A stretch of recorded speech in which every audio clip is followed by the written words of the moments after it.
Hello, everyone, and welcome to JackerCon 2025. My name is Mike. I will be the GM for a session of Relay Watch. Relay Watch is a game, rules light, is a rules light tabletop RPG by Jesse Ross and Jamie Antrim. It's basically about the game is about it's basically Baywatch meets the Call of Cthulhu. Um, A little bit about me. So I've been playing tabletop role-playing games for a long time. Most recently, I've been since about, I don't know, 2017, 2018, I've mostly been playing in the story game and rules light and, hippie indie game section of the pool. I mostly do a lot of I mostly play I play a lot of Powered by the Apocalypse. I play a lot of Trophy. I play some Forged in the Dark and some other games like that. Um, I've been a member of the Happy Jacks RPG community since about, I want to say 2020 or so. I actually hadn't heard of the Happy Jacks community. Kimmy Hughes, who is the current owner and leader of the group, and I were interacting pretty extensively on the Magpie Games Discord, and she sent me a private message and said, "Hey, Mike, would you like to join this other community I'm in?" And I said, "Sure." And I hopped into Happy Jacks, not realizing that it was a podcast network and an actual play network, and had several hundred active members on the Discord. So anyway, really cool. It's fun to be with Happy Jacks. Um, JackerCon is our annual gaming convention, online gaming convention. We usually run it for 4 or 5 days. This is the penultimate day of the con, and this is the first game I've actually been able to join. So cool. Um, so that's a little bit about me. Let's go around the table. Let's go clockwise as I have you on my gallery view. Alex, would you say hello?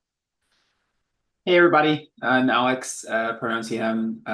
Yeah, I think Mike introduced me to Happy Jacks. I don't remember exactly when, but I'm very happy to play another game on here because it seems like a cool community with a lot of different games on offer. So that's cool. I mostly play story games, so like Powered by the Apocalypse, Forged in the Dark, Card from Woods, Trophy, stuff like that. But I'll play just about everything at least once. I was not a big fan of Baywatch. I actually watched more of Baywatch Nights, I think.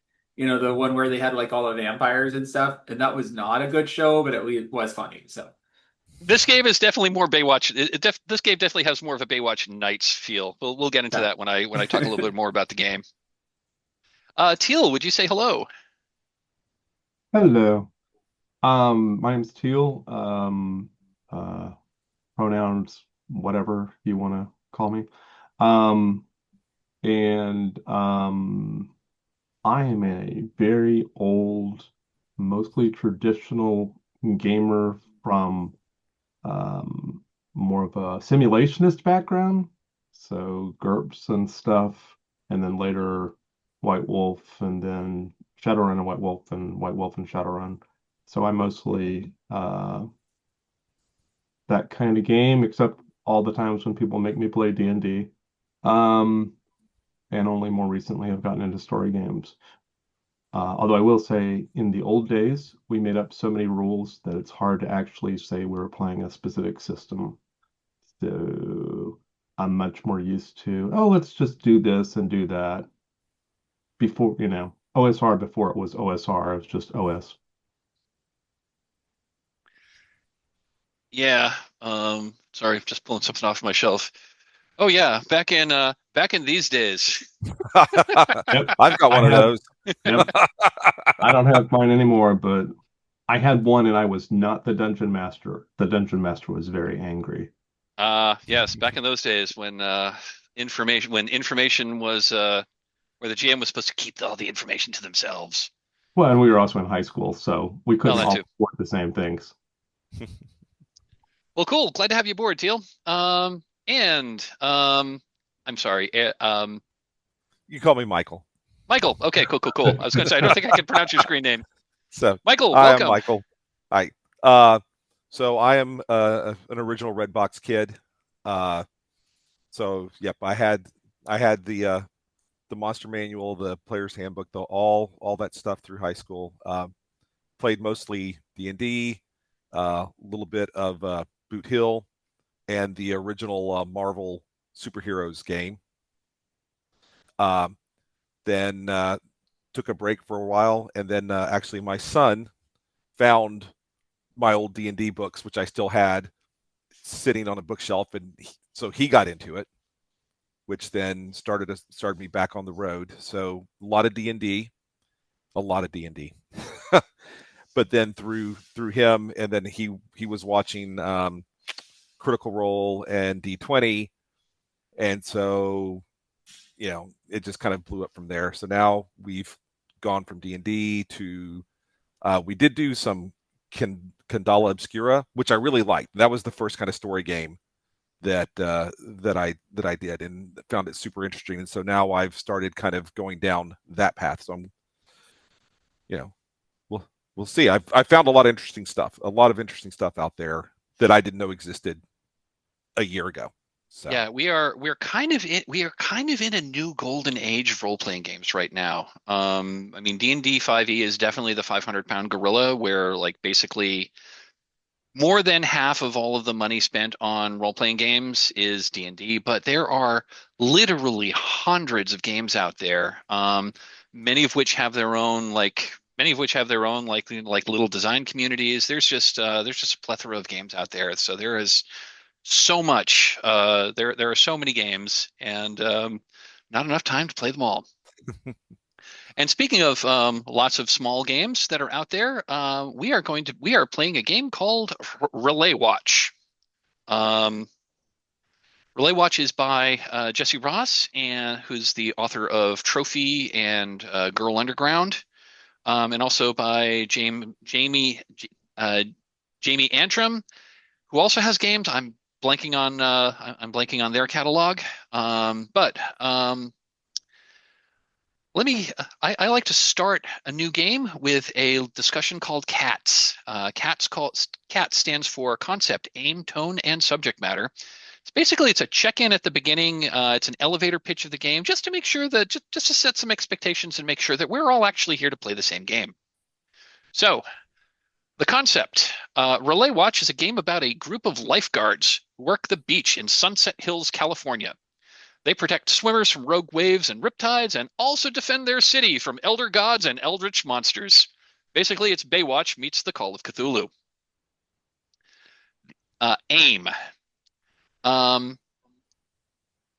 So in this game, the player characters, like I said, they are lifeguards. They patrol the beaches. They keep people safe. The game tends to switch back and forth between their mundane rescues to fighting sea monsters and dealing with the supernatural. So the game seeks to combine the melodrama, like the interpersonal melodrama of a TV show like Baywatch, with sort of like action comedy horror. So so I try to keep this game kind of lightweight. It's action horror with definite comedic elements. There are so many puns and so many like Lovecraft, like cheeky Lovecraft references in this game. Like the local TV station is KTLU. Anyway, tone of this game. I already talked about this. This is melodramatic action comedy horror. While the game may deal with some real world tragedies like swimming or boating accidents, as well as dealing with the supernatural, and it will have horror elements. The game is I'm mostly trying to keep this, the tone kind of light, breezy, comedic, with some occasional scares. And the subject matter. So this game can deal with some touchy subjects. So this game could include themes of swimming accidents, drowning, boating accidents, shark attack, peer pressure, substance abuse, and also murder, cults, demons, sea monsters, ritual sacrifice. And because it says melodrama, this game could have romantic elements as well. That is the CATS discussion of that. That is the concept, aim, tone, and subject matter of Relay Watch. Any questions before we move on? People cool with this? Yep. Okay. So next thing I want to talk about is emotional safety at the game table. Um, so we are a bunch of strangers or near strangers that are getting together to play a game on the internet, and the purpose of our little endeavor here is to have fun. Each of us is bringing a different set of life experiences to this table. What may be perfectly fine for you to deal with and to play with in a game setting, I might have a problem with playing with in that setting. Um, so we're going to be using a set of nested safety tools to try to, you know, put some bounds around what we want to play with and what we don't want to play with. And also we'll have some tools on how to, correct the ship if we start like heading toward situations that we don't necessarily want to deal with in the game. So the first and most basic one we're going to be using is called the open door policy. And open doors simply means we are all free to come and go from this game as we see fit. Real life takes precedent. So if the FedEx guy comes knocking at your door and you need to sign for a package, step out and sign for your package. If your dog like jumps on the table and knocks over a vase, step out of the game and clean up whatever needs doing. If you need to take a bio break, take a bio break. Also, we are all empowered to come to the conclusion that, what, this isn't the game that I thought it was. So if anyone decides that, this game kind of isn't for me, I think I'm going to step out, our reaction is going to be, cool, sorry this game isn't for you. I hope we can play something that you do like better in the future. So this game ain't going so well. Feel free to say, hey guys, this wasn't for me. The only thing I will ask is, so you don't need to announce that you're coming and going, although I will ask for the courtesy, if you're planning to leave and not come back, please let us know that you're not planning to come back. Which is cool, but that way we won't like waste that way the rest of us won't be sitting around waiting for you to come back and then come to the conclusion that you aren't. So that is the open door policy. Any questions on that? The second tool we are going to be playing with is called Lines and Veils. This is a tool that was developed by Ron Edwards for his game Sorcerer back in the late aughts, I believe. With Lines and Veils, we can call out specific subject matters that we know we don't want to deal with. Specifically, if a subject is lined, that means it will not appear in the game at all. I won't introduce it. You, as players, won't introduce it. If we were running a published adventure, I would edit around that. It's just not going to happen in the game. If something is veiled, that means we can acknowledge that this sort of thing happens. We may see signs or hear reports or hear stories of this happening. We can acknowledge that this happens in the world, but it's not going to happen on camera. It's not going to happen. It's not going to happen on camera. It's not something we're going to dwell on. If there's subjects that you might be okay with in some circumstances and not okay with under others, there's another column that's called Ask First. And that's pretty much self-explanatory. If you want to mark something as Ask First, just before we introduce that element, we'll pause, step out of character, have a quick discussion to see if it's okay to introduce this element. Two other columns that aren't technically part of Lines and Veils, but I do like to include them here. If there's a subject matter that you're particularly interested in exploring in this game, you can call it out and mark it in our interested column, and I will do my best to actually introduce that sort of thing. And finally, there is the inherent column, and that is subject matters that some people may have an issue with, but are kind of inherent to the game as we're playing. I'm going to call out right now that this is a game of lifeguards who are saving people from the water. So there are two inherent aspects that are kind of hard to, it would be hard not to include. And one is drowning or threatening or drowning. One is drowning. You are lifeguards rescuing people from drowning. So it's kind of hard not to include that as a subject. And also harm to innocent bystanders, which again is kind of like the nature of we are lifeguards who are doing we're gonna be lifeguards where it's like saving people from like, rogue waves or like dealing with an earthquake or weird stuff like that. So harm to innocent bystanders, or at least threatening innocent bystanders is kind of inherent to the game. So I'm calling those both as inherent. We can probably veil them, but we can't really line them. So I've got a list of so on our character keeper, I've got a list of common subjects that people often line or veil, and I'm going to ask you to review those now. I'm going to pause the recording. So if we have any questions, that's just for us. We're not going to share that with whoever may be watching this video. Okay, we have established a set of lines and veils. The next tool that we're going to be using is called the X card. The X card is a signal that we need to pause play and have a discussion. If anything happens in the game that makes you feel uncomfortable in a bad way, someone has introduced something that you think is off tone, or is sending the plot in a direction that you're not comfortable with, you can invoke the X card. You can say X card if you're on camera. You can make an X gesture, or you can even not use the actual terms to say, hey, hey, hey, can we take a step back here? When you indicate that, we're going to pause play. We're going to step out of character, and we're going to have a discussion as to what we need, what we need to do differently. And we're going to be using another tool called there's a formal tool called script change. I don't tend to use the formal version of this, but in this case, script change means we'll figure out what we need to do with the game to make things better for you. We can rewind the scene and replay it without the problematic elements. We can maybe just, cut here, jump to the next scene. We can retcon dialogue. We can rename NPCs. That's like whatever we need to do to correct the game and make it more enjoyable and move on.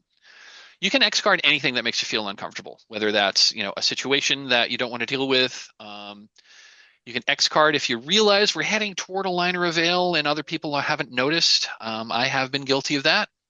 So X card, make a note that we're approaching something that we probably shouldn't be dealing with, or even something really mundane, like I don't know, I've introduced an NPC and it was the name of like, the great love of your life that broke your heart, and you don't ever want to deal with that name again. You know what?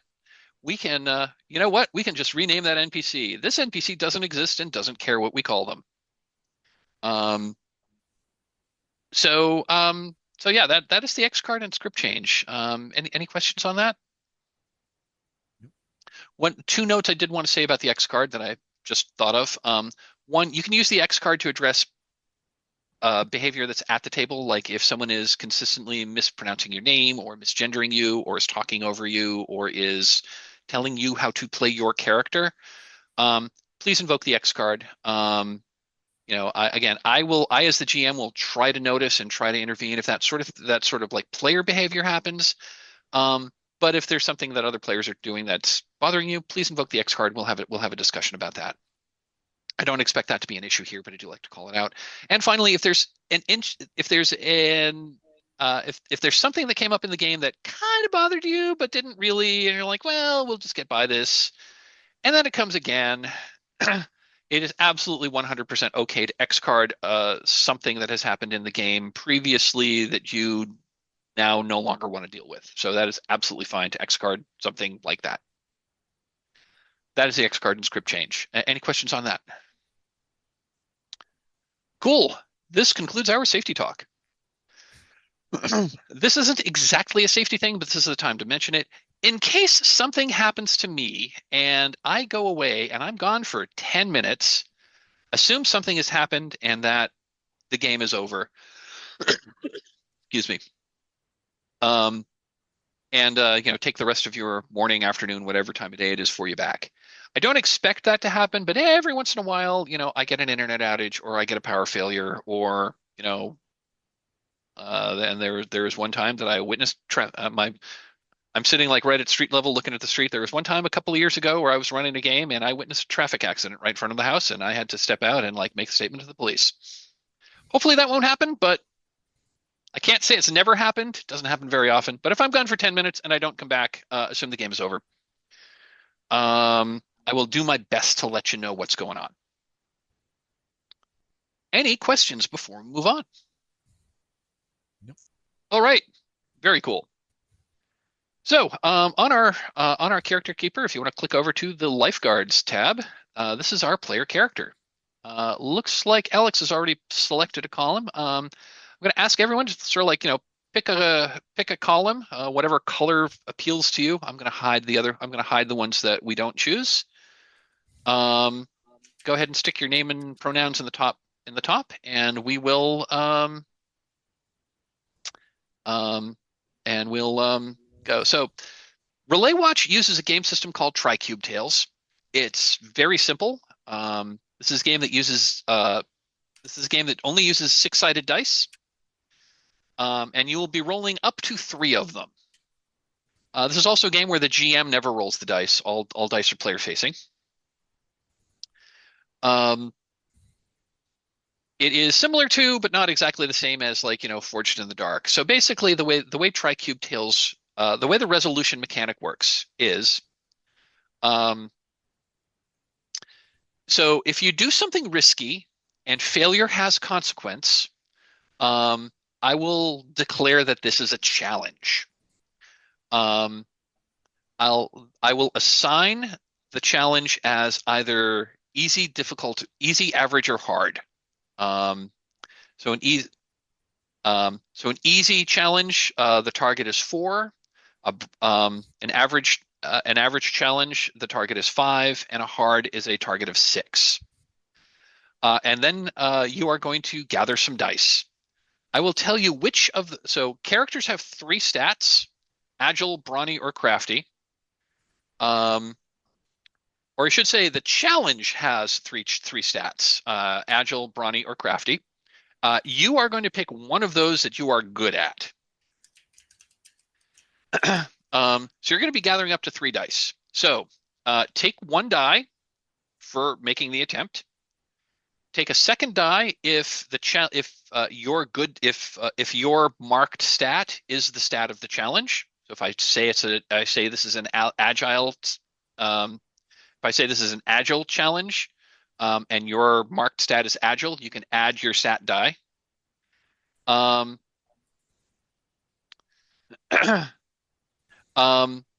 Your character also has a roll, and that is basically what you do. And if this challenge falls under your roll, you can add another die for that. So you can be rolling up. You're going to be rolling at a minimum of 1 die and a maximum of 3 dice. And then you roll. We're going to look at and you're basically going to be counting successes. A success is if you meet or beat the challenge rating. So if the challenge is 4 and you're rolling 2 dice and you roll a 4 and a 5, that's 2 successes. All you need is 1 success to succeed. 2 successes generally means you're going to get 2 or more successes means it's a critical success and you're going to get something extra. And that's it. I will say, if you don't succeed, that is not necessarily a failure at the task at hand. If you fail on if you don't meet the challenge, you could succeed at the task at hand, but the situation as a whole is going to get more complicated.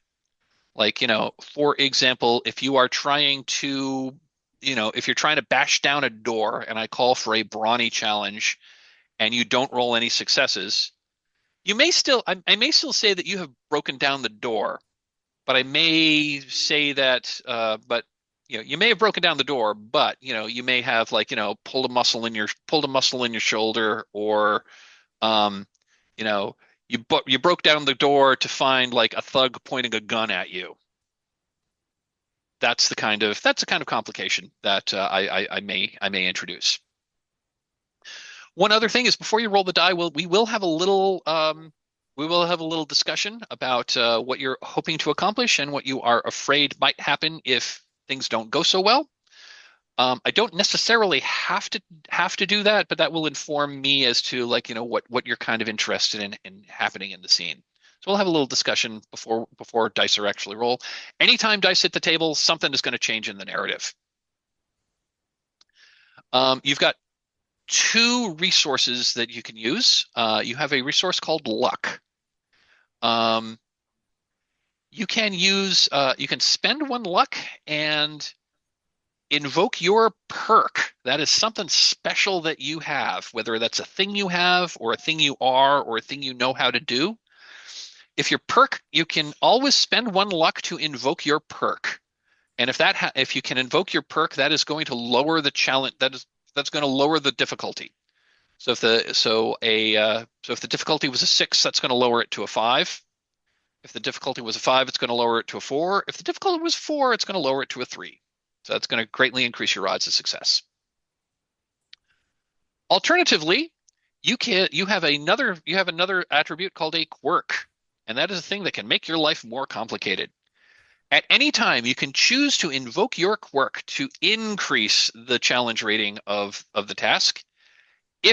Whenever you invoke your quirk to make things more difficult, you automatically gain 1 luck. And if you succeed even at the higher rating, you have the option to, instead of taking 1 luck, take 1 grit. Grit is your other stat, or should say that's your other resource. That's kind of sort of like your hit points. If you do with grit, if something bad happens to you, you basically spend 1 grit to stay in the game. Or I may require that you spend a grit to stay in the game. So like, getting stabbed in a knife fight might cost you 1 grit, but so does getting booed off the stage if you're on your surf rock band during the Battle of the Bands. That would also probably cause you to lose a grit. And there's ways to recover grit. There's other ways to recover luck. We'll get into that once in play. There's also a character advancement. This is a one-shot, so advancement isn't really going to come into play here. Okay, so so that's the rules of the game in a nutshell. I know I threw a lot of information at you, but things will get a little more clear once we actually start playing. Excuse me. Any questions before we move on? Okay, I'm going to ask each of you. Looks like you all have picked a column. So the first thing to do is pick a role. You can just select from the drop-down menu.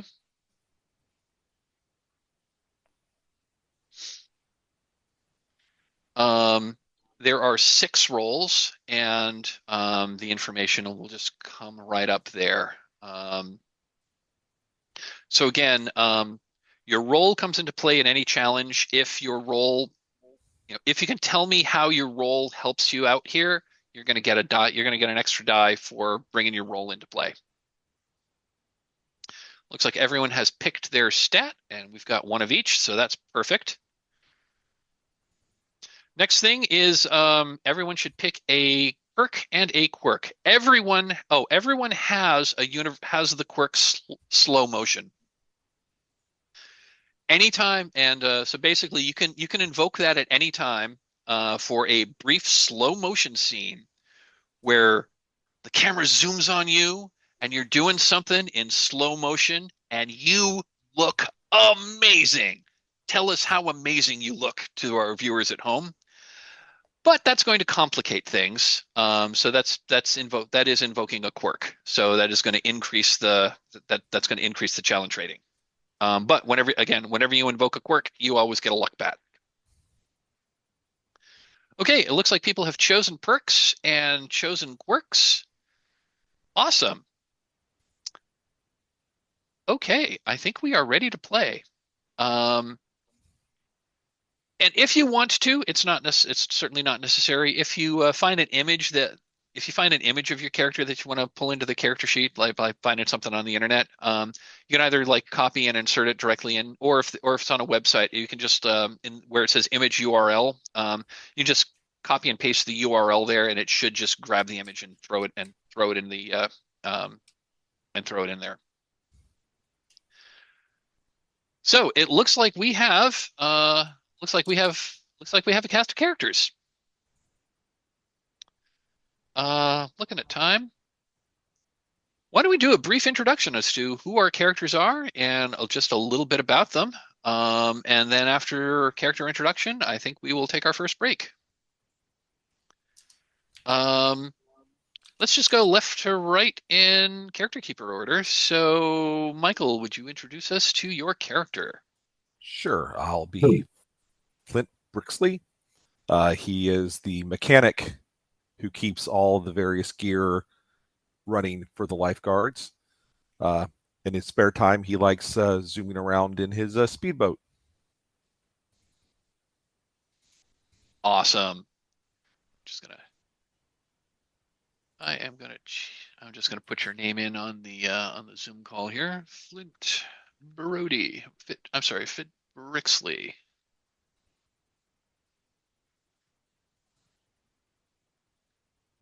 Literally like 10 seconds ago. Oh, okay. I just realized I must have paused the recording somehow. I didn't realize that. Okay, cool. I did not realize I'd paused. Thank you for noticing that. Teal, would you please introduce your character? So I'm Zofia Arani, and I'm from Hungary, and I am a marine biologist with psychic senses and a fear of the water. Fantastic. I have little cameras that I can send under the water to look for things, so I don't have to touch any of the wet stuff.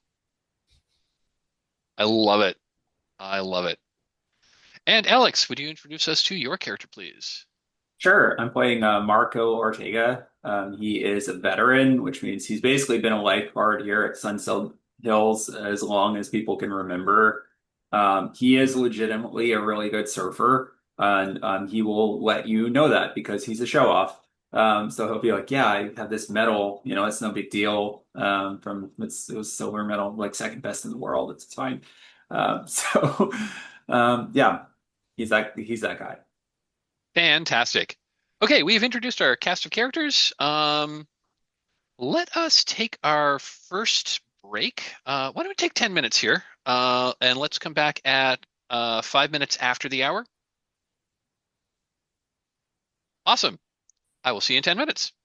All right, 10 minutes. And we're back.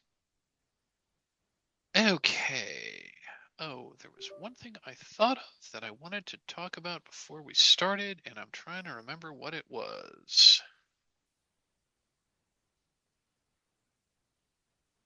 Oh well. Can't have been too important.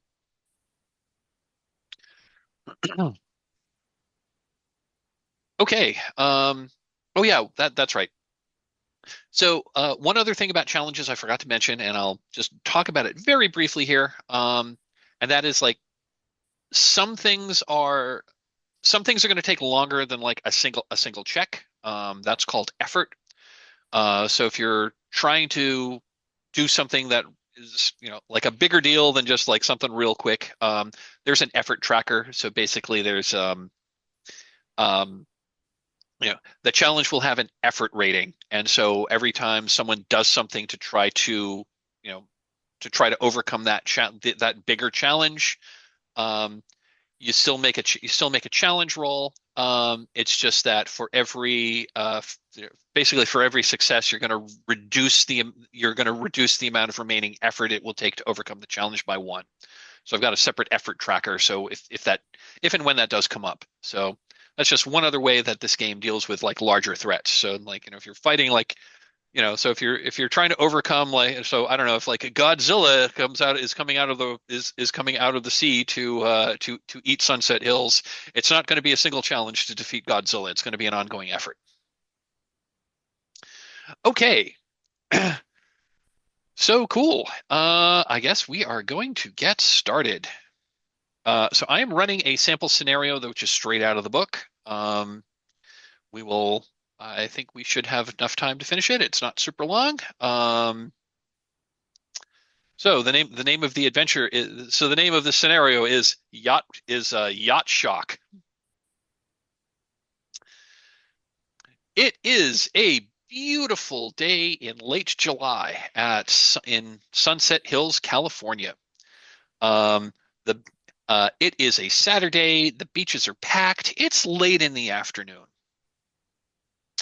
The three of you are lifeguards on are the three of you are the lifeguards on duty.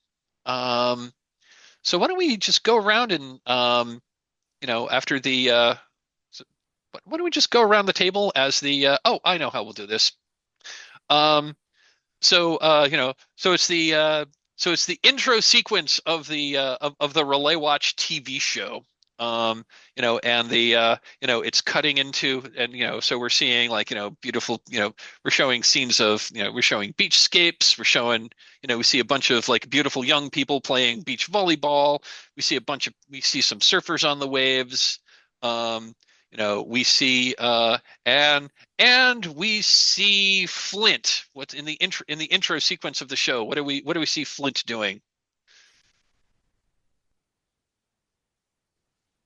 And I'm not hearing you. Okay, how about now? That's Yeah. better. Okay, sorry.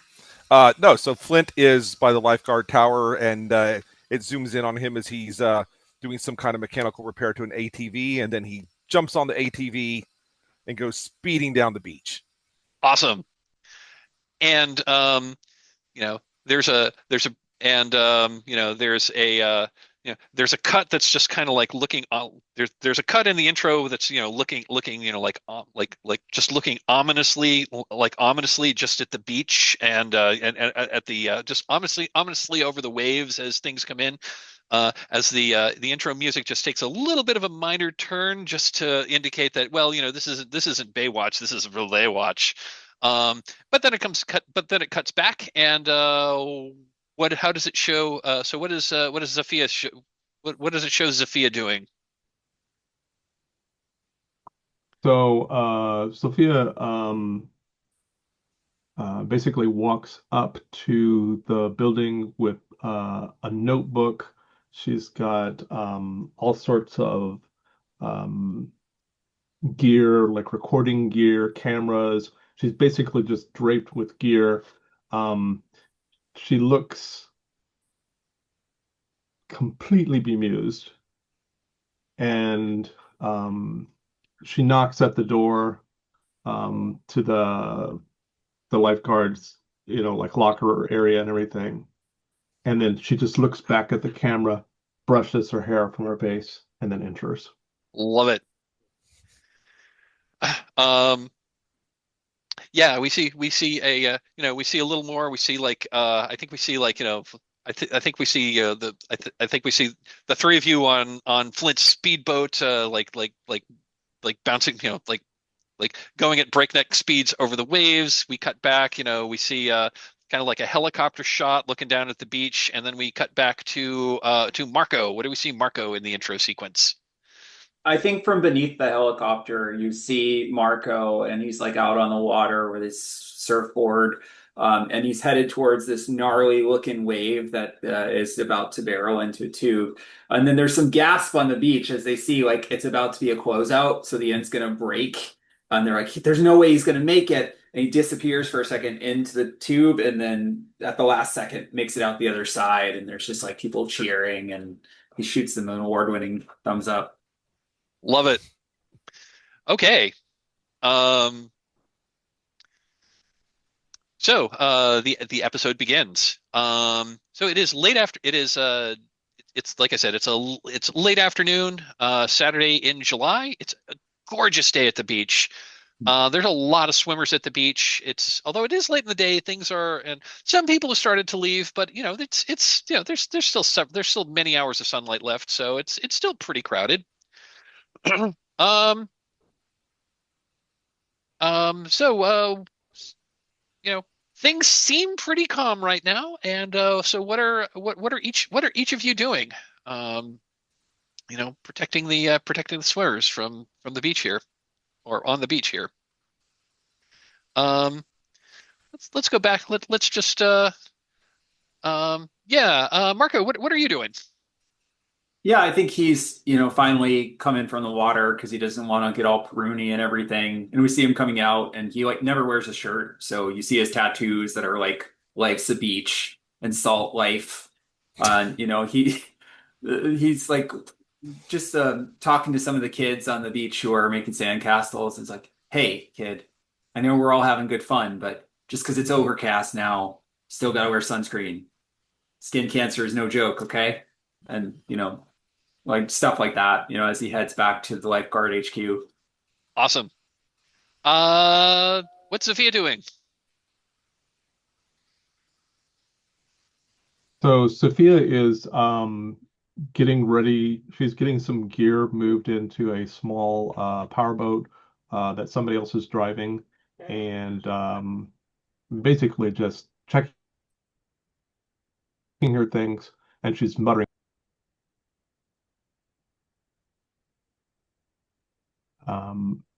And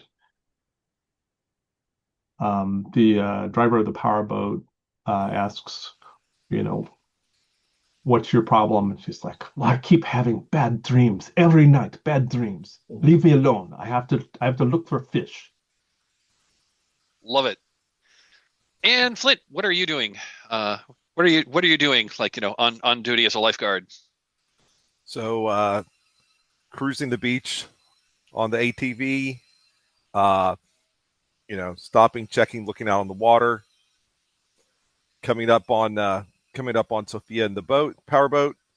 Going to check to make sure that everything's in working order on the boat before she goes out.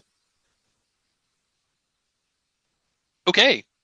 Um, Sophia, I think we're going to ask you to make the first roll of the game. I'm going to ask you. There's so again, you're a lifeguard, so you're like all like looking at you're also like looking out, and so part of your job is to like make sure no swimmers are getting into trouble. So Sophia, I'm going to ask you to make I'm going to ask you to just like make an assessment as to if there's any trouble in the water. That is going to be a crafty check of, I'm going to say I'm going to say it's easy difficulty.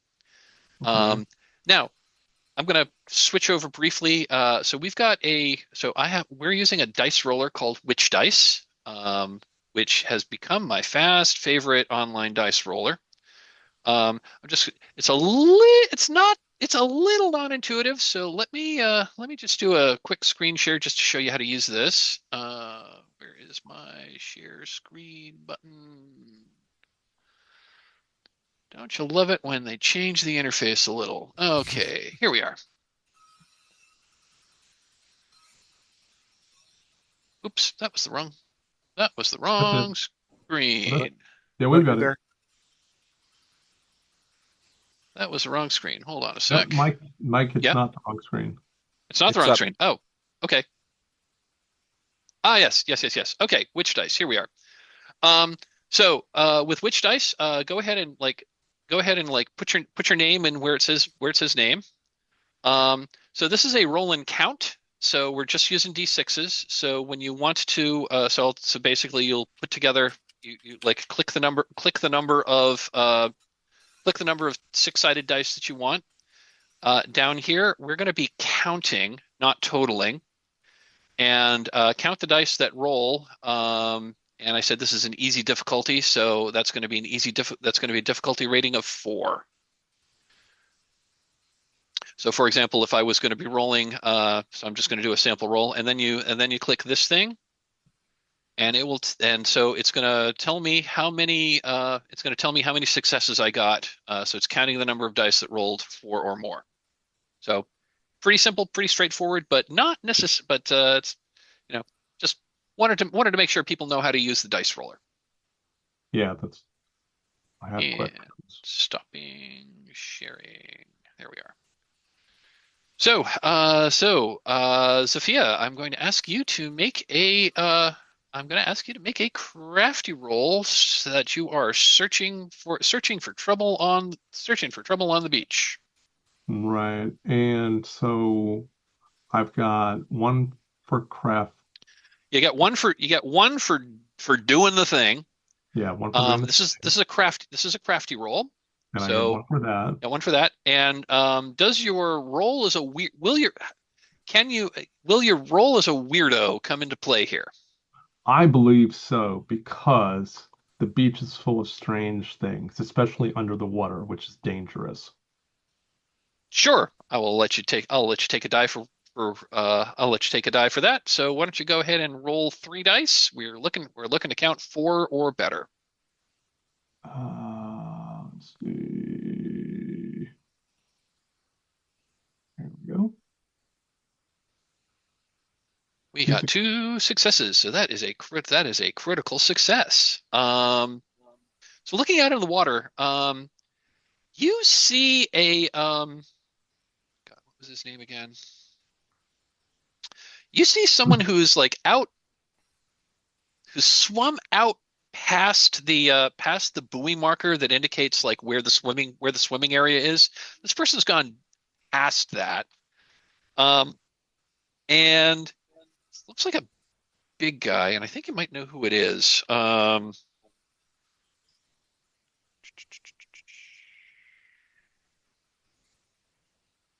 Yeah, there is a. Yes, you see a swimmer yeah, you can't quite tell. It is a you see a young man who seems to be struggling in the water. Spl and it's this is a TV show, he'd be like, splashing around. That's not what you see because when someone is actually drowning, they're like on the water, they're all like on the water with their head just barely breaking the surface.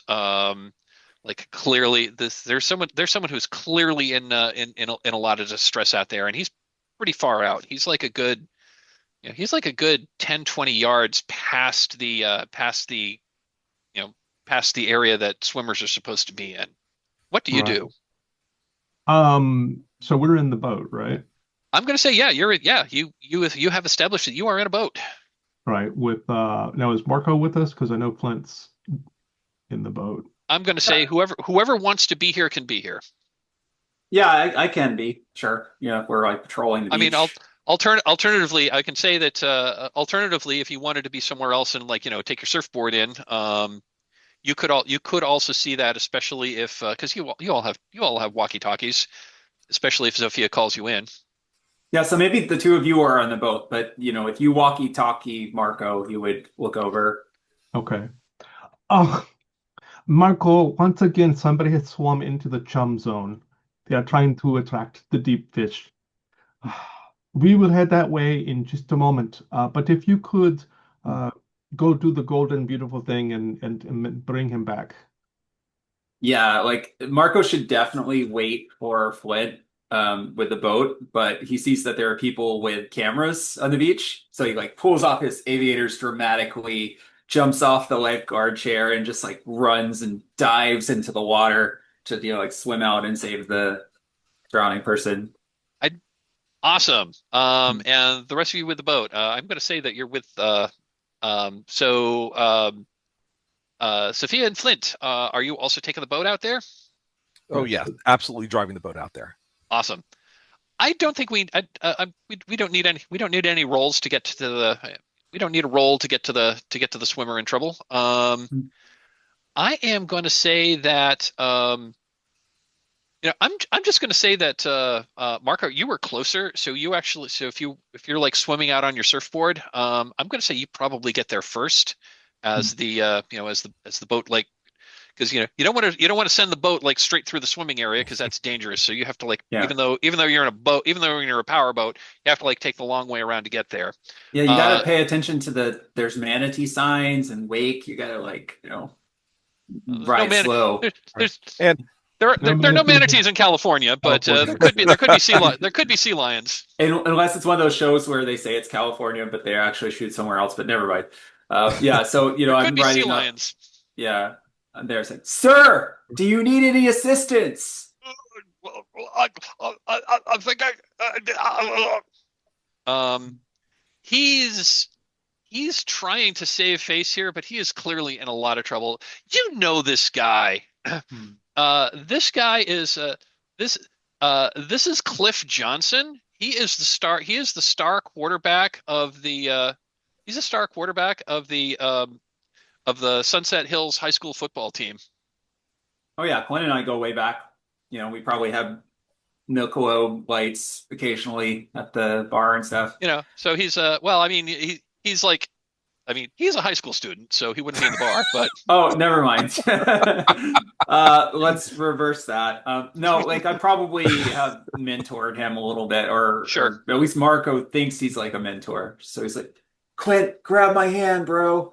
I'll pull you so out. so yeah, he's kind of flailing and struggling in the water. So I think you're going to need to. I think I am going to call for a roll here, because yeah, he's flailing around, and at the same time, he's the kind of kid that doesn't actually want help. So I'm going to ask for a. Unfortunately, it feels brawny. I was going to say this is going to be. Which is fine. I was going to say this is going to be a brawny test.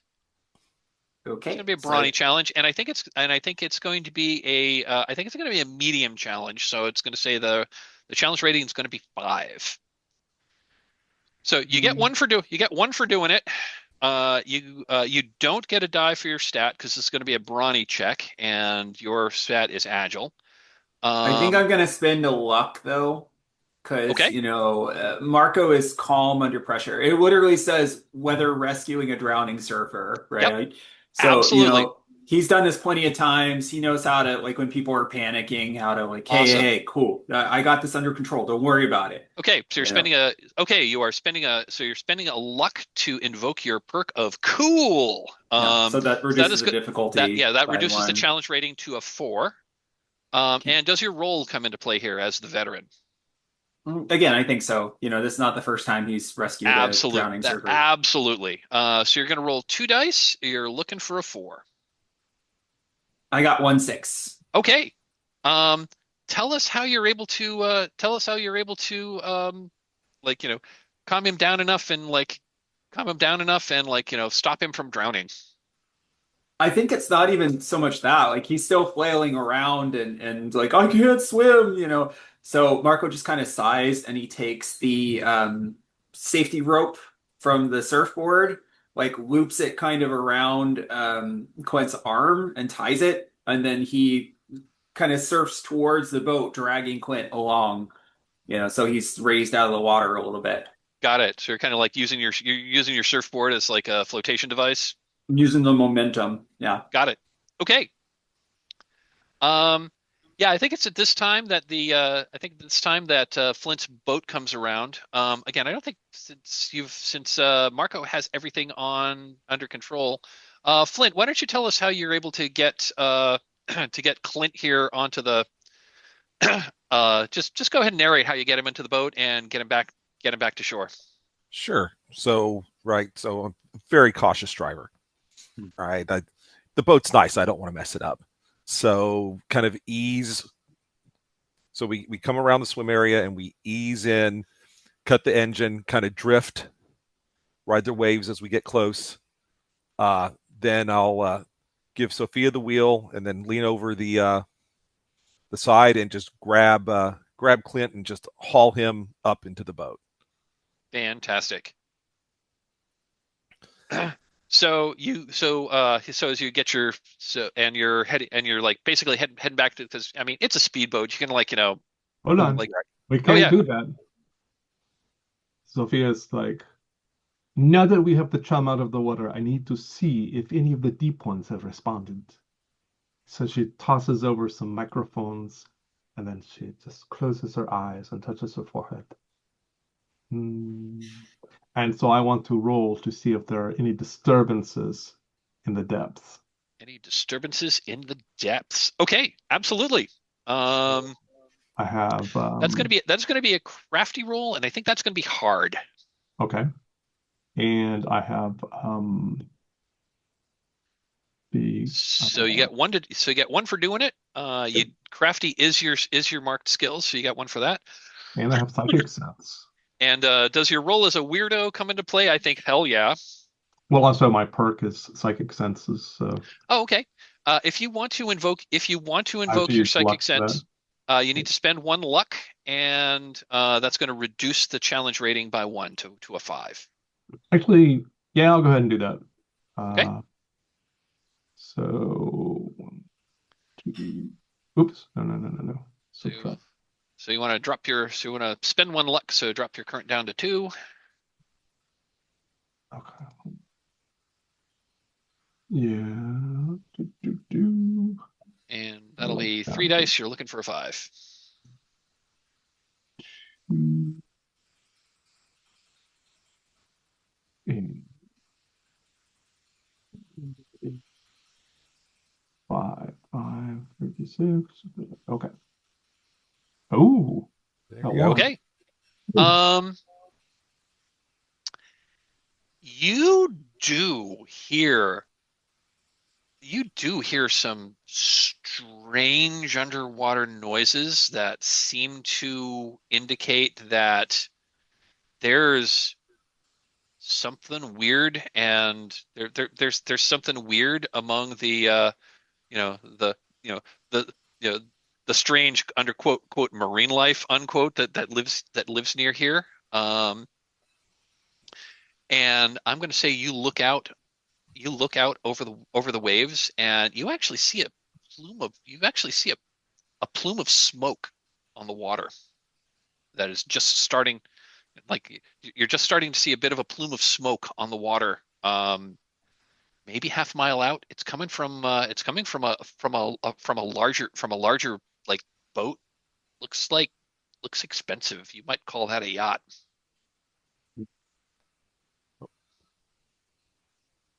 So do we It's all like see it or just Sophia? Look over there. If Something Sophia strong if, over there. if Sophia points it out, you definitely all see it.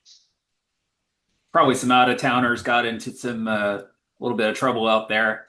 Flint, do you think you got enough gas to hit the pedal to the metal?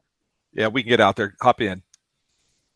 Yeah, he climbs over and maybe pats Clint on the back a little bit. Like, don't worry, kid, we'll get you to shore. We just got to take care of some business first. Got it. Yeah, Clint sputters a bit, and he seems to be. He didn't really. I mean, he didn't actually start. He didn't actually breathe in any water. He was just Hmm. he just like tired himself out and just Hmm. was unable to keep swimming. So he's probably going to be okay. He just needs to get to shore. Yeah. Sophia turns to him and says, "Young man, you need to stop trying to draw the deep ones. Also, by the way, you look like a hero after all this, so it'll be fine. You come Okay. with us to Then rescue the boat out there. Everything will be fine." Right. So Struggle builds character. so as you approach this boat, I assume you like somebody's got to have binoculars and are looking. This is an actual yacht that a rich person would be operating. In fact, you can see the name. The name is called the White. The name is called the White Ship. That's what's that's the name that's like painted on the bow. Um, and yeah, it is a it's like a big rich guy's party boat. Could easily, you could easily have 25, 30 people aboard. It's got a full cabin. It's got like, almost, it's like it's the kind of boat you would hold a party on. You know, definitely where, whoever bought it definitely spent at least $20 million on it. Maybe if we rescue them, they'll let us, have a little bit of a beach party. And there is black smoke coming out of it. As you approach, um, you see three people who are clearly not dressed for swimming, like who are in the water, struggling to stay afloat. And as you get out there, the sea's starting to get a little choppy.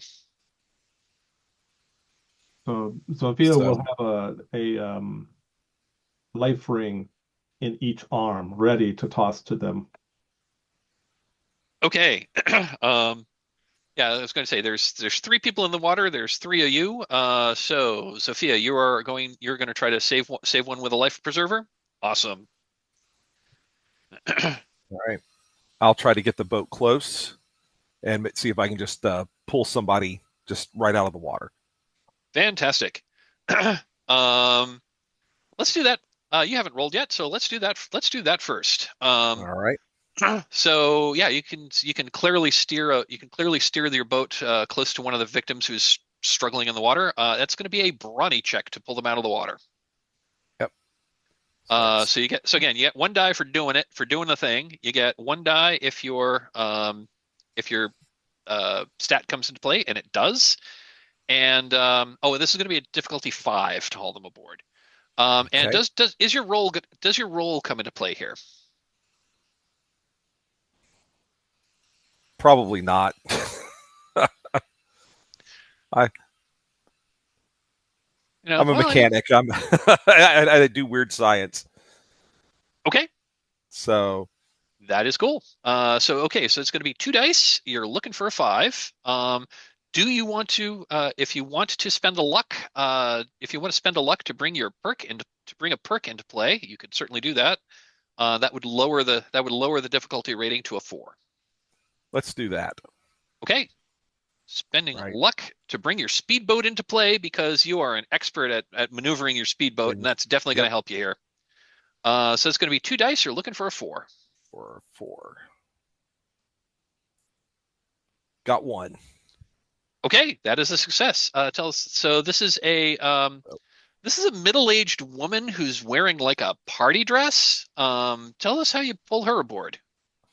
So pull the boat up, reach down, ma'am, I need you to be calm. We're going to pull you up. Everything's going to be fine. And then just grab her and just yank her up over the side. Okay. And maybe, I mean, it's a speedboat. It's not huge. She might end up on top of Clint, but you know. Yeah, this is the kind of boat it normally seats. It probably. I'm just gonna say for the sake of argument, it normally seats. It can seat like 4 comfortably, but you can get a few more people aboard without too much trouble. Cool. Sophia, you said you're going to be tossing a life preserver. That is going to be an agile test. Also the challenge rating is going to be 5. Okay. So I just have 1 die. Okay. She's actually going to. We'll see if you'll allow me to toss a second one. She's not trying to pull anybody up. She's just giving them a flotation device. Just helping them just trying to get them a flotation device. Perfect. Yeah. She's not strong enough. She just. It's also they're wet. Too much wet. Got it. So that's 1. Oh yeah, and of course, none of these people were wearing personal flotation devices because why would they? It's a party boat. Right. And no accounting for safety. Yep. Come on. Okay, I guess I'll just roll it. Nope, missed. Okay. Yeah, you toss out a couple of life preservers, and they certainly, and I think one lands pretty close to one kind of goes far, and the person struggling in the water is trying to swim toward it. Another one would have landed pretty close, but that I said the water was getting a little choppy, and a wave just happens to hit it and deflected it, so it landed in the water a good 15 feet away from the person who was struggling. So so the 2 remaining people in the water, they are still struggling to stay afloat. Both of them are trying to get to the life preservers that are now also in the water. Can you spend a luck to help someone after they've already rolled, or just you before? Can spend a luck to help someone after they have already rolled? Because that would bump it down to a. That would bump it down. That would bump it down to a 4. Yep. Okay. So yeah, I think as Sophia, her aim was a little off, or they were distracted. It's I don't worry, I got this. And he very dramatically dives into the water, and bats the preservers a little bit closer to them and helps guide them into the boat. Okay. Yeah, I'm gonna say cool. That I'm gonna say the one that went really wide still went wide, but the you were able to bat the other one to the I think the stronger of the two. So he's able to grab the life preserver. So he's floating. He's no longer in danger, and I'm not going to say it's. I don't think we need a roll to get that person aboard the boat either. But yeah, that other person who I think is probably like over on the other side of kind of like the other side of the white ship. So Marco, you are in the water. You are trying to get to him. Why don't Yeah, you it gives tell me a us? perfect opportunity to show off. It's like, don't worry, I can swim for miles. It doesn't matter how choppy it is. And he's going to swim to the other side of the boat, making it one more difficult, I think, because he's out of view of his friends. Oh, I love it. You are. Yeah, Oh, okay. You're making it harder on yourself because you're showing off. Okay. I want to get a luck back. Yeah, Okay, you get a luck back. So that's going to increase the difficulty because you're showing off. That is going to increase the difficulty to a 6 to rescue this guy. great Um, plan. Yeah. and I'm going to say because it is choppy. I think this is more. I think this is more about being agile than it is being strong. Okay. So this is going to be Thank an you so agile. much because that helps me. This is going to be this is going to be an agile challenge of difficulties, and you increased it to 6. So Yeah, so my role says you're a hero, a legend, but you might have to prove you've still got it. So I think this is about proving to I'm going himself, to say to his other lifeguards. you are a veteran lifeguard. This is Hmm. 100% in your wheelhouse. So I Okay. think you got all 3. So I think you got all 3 dice here. Doesn't matter. But you're I looking for got a a 6. miss. Okay. Um, so you have gotten to this person. This is a yeah this yeah this is like a this is like a middle-aged guy, and he is wearing he's like wearing a full business suit, Hmm. like an expensive looking one, and it is waterlogged. I don't know if you've ever tried to Yeah. swim while wearing Sorry, while wearing a that is summer not wool proper suit. swimming attire. And he is struggling. He's also this is also he this is also he's a pretty big guy, and it looks like he doesn't work out. Hmm. Well, Flint's going to go ahead and write. He's used to Marco kind of going off half cocked and putting himself in positions of needing to bail out. So Yeah, this is kind of our whole relationship, right. probably. Do you think I would take a grit damage, Mike? Like it's like straining on this guy. Like, "Ugh!" I don't think grit is usually taking grit damage. Grit usually happens when you fail to avoid danger, not Hmm. necessarily when you fail to achieve something. So I don't think you're going to Okay. take grit here. So I will, but I will definitely pull Yeah. over to assist Yeah. both Yeah. the guy in the water and Marco, who Yeah, is can you now. give me a hand, good buddy? I'm on my way. Very exasperated. Very very like, oh my god, again with this guy. So I think once you, I think we've had enough rolls for this scene. I think I think between between the life preserver for the one person, you're able to haul that person aboard. Once you get the boat around, I think between the 3 of you, you're able to get this third person aboard.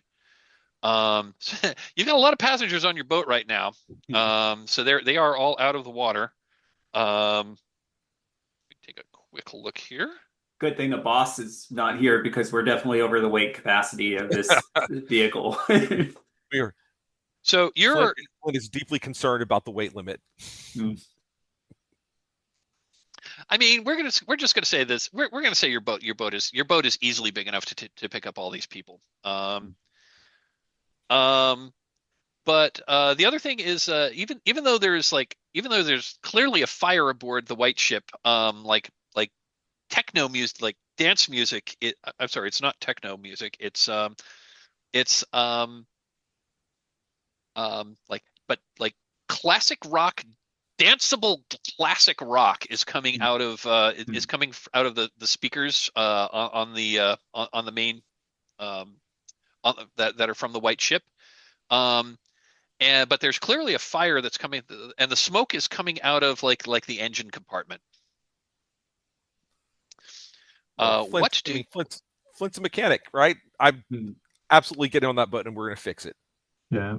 And Sophia will take the wheel of our boat just to keep it steady. Okay. Quick look at So yeah, time. as you're climbing aboard, it's kind of like, here I go again on my own. I love it. But it's cutting in and out a little bit because of the fire. Cool. This is going to be a scene transition. I need to take a quick. I need to step off camera for a moment. Why don't we, if it's okay with you, why don't we take a 5-minute break here? Sure. Let's see. Why don't we let's come back. Let's come back in 5 minutes. Sounds good. And we're back. Okay. So you've got so you have 4 passengers aboard your boat. The much larger yacht is kind of like right there. There's like fire coming out of it. It is like the sounds of like very loud music is emanating from this boat. And there appears to be a fire aboard. What do you do? Now, Flint is scrambling up onto the yacht. Okay. Are you tying? Are you just bringing your boat alongside and climbing aboard? Are you tying your boat to the yacht? Or and I will say that Clint, Clint, the football player, he looks at you, Flint, and again, you've met this guy. He's actually, I mean, he's also a bit of a showboat, but he's not an idiot. And he looks at the boat and he looks at you Flint, and says, "Wow, is this a 2021 Stingray OXS? Man, my mom's got one just like this. Do you have the 250 or the 300 with the 300 horsepower Yamaha?" I look right. I'm kid. It's 300. What do I look like? I thought so. And he exchanges a couple of other things that indicates to you that he clearly knows how to operate this kind of boat. I'm giving this to you so that if all 3 of you want to come aboard, you know that your speedboat will be in reasonably competent hands. Yeah. So let's give him the wheel. So Clint, just stay close. We're going to see if we can't take care of the burning yacht. And now, technically, you should have a boating license, bro. But I trust you. If Flint trusts you with his boat, I'll trust you too. I actually do have a boating license, he says. I don't have it on me, but I'm licensed. I knew you were a smart kid. And he just taps him on the shoulder, climbs aboard. Sophia looks back at him. Don't do anything to draw the deep ones. And then she climbs up last. Okay. So the 3 of you are aboard. The 3 of you are now aboard the white ship, and Clint steers Flint's speedboat, like a little, like far enough away that there's little danger of the boats colliding, but it's going to be too far away to like jump from one ship to the other, which is probably safer. So the 3 of you are now aboard this ship. There doesn't seem to be anyone on deck, but the deck does show the signs of a recent party. So there is some smoke. There's smoke coming. There's a little bit of smoke coming from the engine compartment below. Excuse me. There also seems to be fire coming from the control room, which is which is on this deck. There's basically it's the bridge of this yacht is on this level. There is a sort of like an observation deck above. There's this big open deck that's set for a party. There is an interior cabin also on this. There's an interior cabin also on this level. That's where the music is coming from. And it's also going to. It also will. This kind of boat will also have like a full deck below. Flint, What are so what what? do you want to do first? So what are you doing here? Flint is going to want to go to the engine room first because that has the highest degree of becoming explosive. Okay. Yeah, so I think toward the back toward the aft of this yacht, there is basically it's a grating that you would lift up, and then there's like stairs that go down, and there, like I said, there's a little bit of smoke that's coming from there. Most of this black smoke is coming from the control room, and as you're there, the smell the smoke from the control room has an odd coconut scent to it, as if someone lit a whole bunch of like suntan lotion on fire. Right. Yeah, Zofia will go to the control room. Okay. Sophia, are your vibes telling you to go there? No, my vibes are telling me now? there are idiots who did things here. Turn off that terrible music. Hey, it's classic rock, man. Don't call it terrible. But yeah, he'll go and turn it off. It cannot be a classic unless it is classical music. Agree to disagree. Okay, so the music is clearly coming from like the big the music's clearly coming from like the main cabin, which looking through the windows seems to be decked out as a dance floor. But yeah, you'll need so I'm gonna say what happens here is so Flint, you open the grating to like simultaneously. You open the grating to head down to the engine room. Marco opens the door to enter the cabin where the music is coming from, and Sophia opens the door to the bridge. And all three of you are surprised by a figure wearing a black robe that's trimmed with red. Each of them is wearing like a red plastic mask over their eyes that kind of looks like some kind of like sea creature, like maybe a crab, maybe a lobster, kind of hard to say. And all three of them say you cannot interrupt the ritual, and they slash at you. On each of them have like like a sharpened like red crab or lobster claws on both of their hands. So this is going to be an extended challenge. So defeating and it's just at that where the music that's blasting changes to Miserlou by Dick Dale and the Deltones. Of course it does.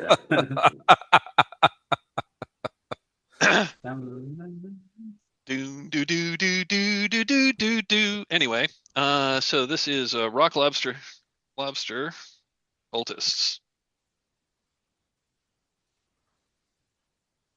And they have a total effort required to defeat them of 6. So each of you is now fighting a cultist. Let's go left to right on character keeper order here. Flint, what are you doing as this cultist jumps out from the engine room at you? Well, I'm going to punch him. Awesome. Freaking cultist. Okay, that is going to be brawny. Challenge rating here is 5. All right. Does your roll come into play here? And if you want to feel free to tell me how your roll comes into play here.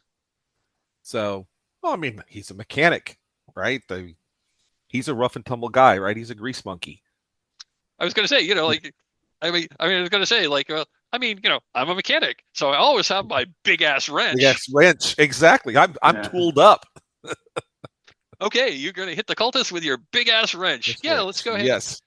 So, yeah, this is gonna be this is gonna be a rating 5. Looks like you got all 3 dice here. Yep. So, go ahead and roll it. Oh, terrible. Ooh. That is bad. Um, Big whiff. okay. So here's what I think here's what happens as you go to fight this. Like I said, they're wearing like they were wearing these like these like sharp lobster claw things on their hands, and you go to I think what happens here is you go to swing at him, and he catches your wrench in these like red metal claws and rips the wrench. And I think he rips the wrench. I think he rips the wrench out of your hands, and it goes clattering on the deck. It goes clattering down the deck. Doesn't go down into the engine room, but it goes clattering across the deck. So you'll need to you'll probably need to retrieve that if you want to continue fighting this guy in that manner. Cool. Zofia, what are you doing with the cultist? What are you doing for the cultist that jumps out at you from the control room? Um,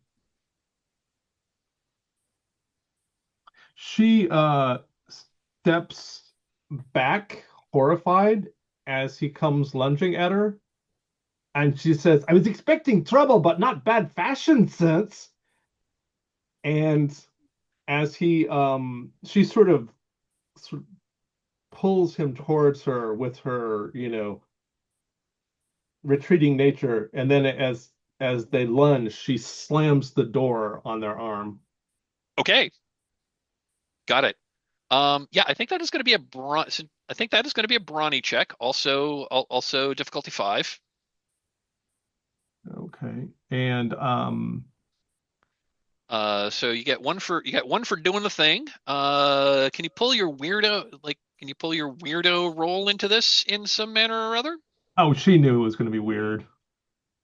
Like she was expecting some sort of unusual. She already knew that there was a problem here. She detected the psychic emanations.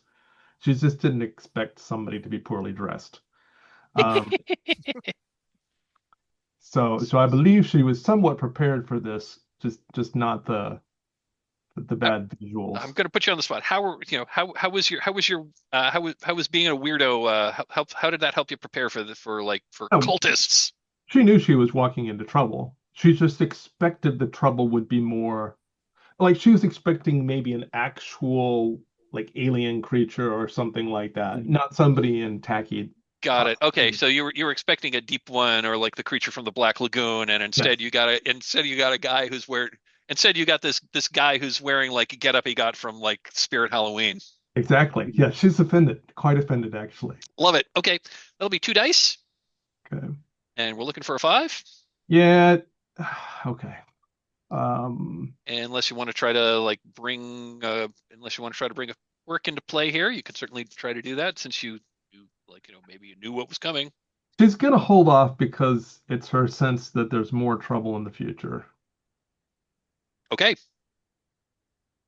Count 5, and let's see what we get. Ah, Oh. uh, she So wait, I can. reconsidered. Oh, Actually, no. Let me spend a luck to help. okay. How are you helping? Well, so as I go scrambling after my wrench, I can just kind of slam into the door, add my weight to hers on slamming the door on this guy. Okay, absolutely. And like I said, I'm trying to trap his arm, so Okay. So that turns it into a success. So that's one success. That is reducing the effort required to defeat the cultists by 1. So you're now facing a total effort of 5 versus these cultists. Yeah, I think this one has its arm caught in the door for now. Marco, what are you doing with the cultist that's jumping out at you from the main cabin, from the main interior cabin? I think inspired by the sounds of Miserlou coming from the cabin, we see Marco kind of like doing almost like a dance move, but like ducking and weaving away from the claw. And I will make this more difficult because it's obviously in slow motion. Yeah. Okay. Can I say that this is not the first time that we've had to encounter weirdo cultists? This is Yeah. 100% not the first time you've had to deal with weirdo cultists. Marco always thinks it's like people who are just drunk and disorderly or on, speed or something. But Sophia keeps saying like, no, no, no, I'm trying to tell you it's actually, eldritch entities. It's like, yeah, yeah, yeah. But yeah, so that brings veteran into play. Absolutely. So Okay. we got veteran. You got one for doing the thing. What is your like? What are you trying to do here? Is I guess my question, and that'll like how are you trying to Just deal like with it? dodge, it's when it's attacking him until maybe it gets a little tired out and he can knock it into something. Okay, so you're trying to like you're trying to like you're almost trying to do like a weird dance with him, and then once he's Yeah. off balance, you want to give him a shove to shove him down. Okay, Hmm. that's going to be agile. Okay. You got 3 dice. You did boost the difficulty, so you're looking for a 6. I got one. Okay. Um, you like Thanks, Dick Dale. what does that look like? Well, that's like the '60s like surf rock where they're just going like this. So he keeps trying to like slash at me, but I'm just moving out of the way each time. And there's one where he's like right close to my neck, but it's like whoa, Zack Snyder-esque slow motion. And then he gets off balance and falls directly into the console, and probably the music stops right at the end of Miserloo. Oh, I'm just gonna say for Or it switches to the something else. I don't the know. music. I was gonna say the music does not stop. Stopping the music is how to stop the music is going to be the next scene. I'll tell you Okay. that right now. Um, sure. Miserloo ends. What piece of classic surf rock comes up next? Maybe a Beach Boys song or something. Good Vibrations comes up Okay. next Nice. because you're fighting weird cultists, and so their most psychedelic song is definitely the next one that comes up. We're gonna circle back around to Flint. So you've got one. So you help Zofia with the one that's now. I'm gonna say that one is basically stuck in the control room for now, and they're trying to get out. But the one that was in the engine room is like followed you and is continuing to try to slash at you or possibly like throw you overboard or something. What do you do? Also, I've retrieved the wrench, which is why I was over there in the first place, and I'm going to take another hack. But this time, knowing that he's pretty agile with the claws, I'm going to uppercut him. So Nice. I'm going. I'm going to try to avoid the claws and take him out from below. Awesome. Okay. Cool. Cool. Cool. Yeah, it's basically going to be the same roll. You've got 3 dice. You got 3 dice for it because it's brawny. You're using Gizmo, and you're doing 1 for doing the thing, and we're looking for a 5. All right. Well, there we go. Got one. Okay. Yeah, you clunk him pretty good. What does that look like? So I just come from down low, big arc, catch him right in the jaw, just snap that head back, maybe knock his mask off. Love it. Yeah, his mask goes off. This guy looks like a this guy looks like he looks like barely more than a kid. He's like he's like probably somewhere between 18 and 20. Like like like um and but his head snaps back. He takes a few steps, grabs the railing for balance, forgetting that he's wearing this like weird metal claw thing, and he grabs the railing, but it slides out from under him, so like he slumps against the railing, and then looks at you and says, "No, you cannot stop the ritual." Um, Back to Zofia. Yes. So Mm-hmm. Zofia is,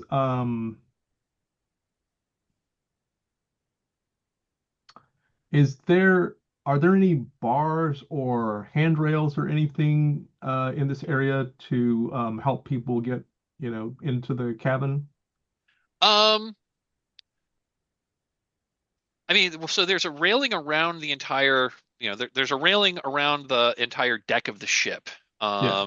That's on sort of on the other side. I think there's Like I'm thinking about vertical handles or anything like like a that. vertical bar. Yeah, I'm gonna say sure. Yeah, there's like a there Okay. can be like a vertical bar. There can be a vertical bar there in case, there's someone on deck and the and it gets really choppy, something to grab onto. Yep. So Sophia's going to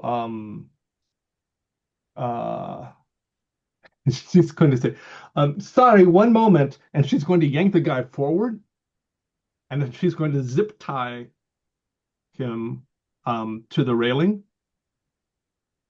Love um, it. and then step back to make sure she's got him tied to the railing. Love it. Yeah. I could see that being either crafty or agile. Crafty is better for me. There you go. And yeah, from cultists, so I'll let you pull weirdo into that. So you're rolling 3 dice, you're looking for a 5. Okay. Um,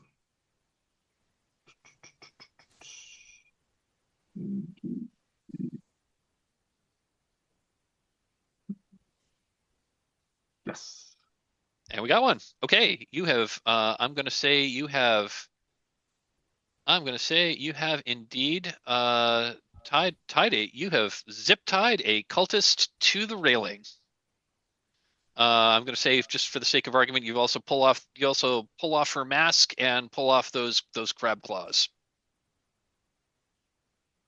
And you're muted. Yep. I definitely need to improve the fashion sense. So she pulls these off. She throws them, back on the deck. Um, Couture, wrong culture. If you're going to do a ritual, you need to do a much better culture. You need to do more research. and she just looks at you and says, "But this is what Zach gave us." I'm sorry. That's kind of Wrong name. But this is what Mr. Zahn gave us. I'm afraid that Mr. Zahn has not checked any European fashion catalogs recently.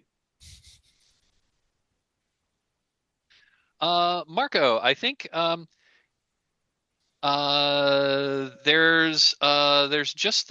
pretty much just the one. So Sophia has tied one up. I think the one that Flint was fighting is pretty well stunned. So it's but there is still the one that was coming at you from the dance floor. What do you want to do? Hmm. You give me 1 second, sir. Sure, no problem. I'm trying to think of how I overcome a challenge just using my perk. Because then I could just spend one luck Ooh, that's to true. do it. I think like he I was gonna gets say, up and he's like, let me just go over the luck rules one more time for those viewers who are watching at home. You can spend one luck to make a challenge easier. Say how your perk helps with a challenge, reducing its rating by 1. You can help an ally. Say how your perk helps a friend with a challenge, reducing its difficulty by 1. You can overcome a challenge. Just say how you overcome a challenge using your perk. You can do this instead of a roll, as long as a challenge doesn't require more than 1 effort token. I am going to say there is still the effort required to take out a cultist is 2. okay, never mind then. So I'm going to say no for that right now. Because this basically there were 3. The way this was set up, it was 1 cultist per lifeguard we're going to attack you, and each one had a value of 2. So that's why it was I have 6 an idea overall. then. So like the coldest probably gets up from, where they knock their head and they're super pissed and they look like they're about to charge Marco. Uh-huh. But Marco is just like planted himself in the doorway and Uh-huh. he's like, well, come on, bro, come on. And Come at me, bro. the plan is to move aside at the last second so they charge past and run into the over the railing. Oh, love it. Perfect, Yeah. perfect, perfect. Um, yeah. Yeah, that's definitely agile. You're definitely using veteran. So Yeah. that's going to be 3 dice. The base challenge is 5. Okay. I'm not gonna play Not around this time. not I'll going to spend just a do luck. the Okay, regular. okay, Good, because I just got a 5. okay. Hmm. Um, I'm gonna say that. So you wanted him to like go over the railing and into the water. Yeah, at the last second, Marco moves to the side, and then the Coldest is still running. He's like, whoa, whoa, whoa. Maybe the floor's a little wet, and then he just like goes over the railing and Awesome. splashes I think in. that's a great. I think that's a. I'm just going to arbitrarily say that ends the fight. Hmm. Person goes over the water and is kind of the person goes over and like goes into the water. And since this is that kind of show, they're just out there. This is that kind of show. You've eliminated a goon. We're not going to spend much. We're not going to spend more time on that. Yeah. So you have taken out these. You have taken out these 3 cultists. Um, the music is still pounding. Can I say it's Wipeout now? Absolutely.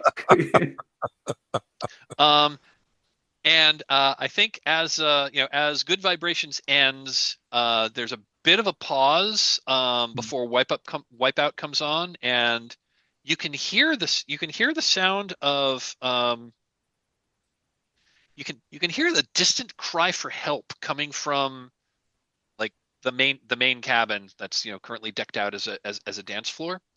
Um, I will also say that one cultist that you have zip tied to the railing, there's a big jangly ring of keys on her belt. What do So y'all do? Sophia reaches down. Are these important by some chance? Uh, no, they're not important at all. You should just you should just leave them with me. So she takes them and she's like, "Your lipstick is smudged slightly," and it walks off. Okay. We are moving into a new scene. I need to take a super short bio break. I will be back in like 90 seconds. So give Okay. me Okay. just a moment.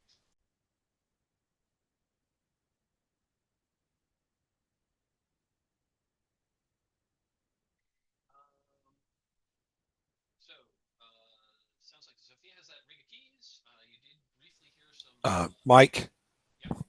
then I can't hear you. Sorry about that. Also, when you lower the microphone. Okay, so Zofia has the ring of keys. You have defeated the cultists. And you between songs, you did hear the muffled cries from help from coming deeper in the from coming like from within the ship, probably on the deck below. Um, so I assume you enter the main cabin. Um, so again, this is like this is like a big area that's you know can be can be configured as a dining room or a function hall or whatever. It's currently configured as a dance floor. Uh, I'm just going to read the text here. An opulent tropical themed dance floor where all the angles are wrong. Band posters are on the walls, all of which um, all of all of which shift when you look at them differently. Um, there is a disco ball. There's a disco ball rotating on the ceiling that's rotating that is sending weird, unrecognizable colors. Once you enter here, the music is still pounding, but the music is kind of warped.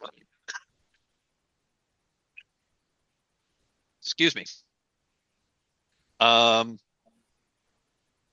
the music is kind of warped, as if the records that are playing are, as if the records it's playing are warped.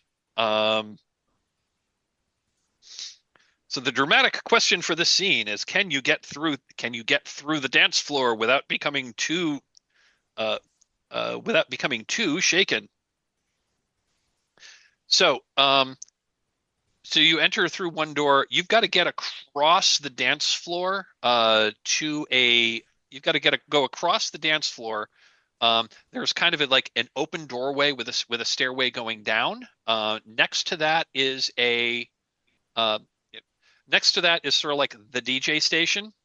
But instead of a DJ, it's it's like an old style like LP player with like with like records that are stacked up, and like one drops down, and then the stylus like swings around and starts playing the next one. There's no one there. So we're going to say I'm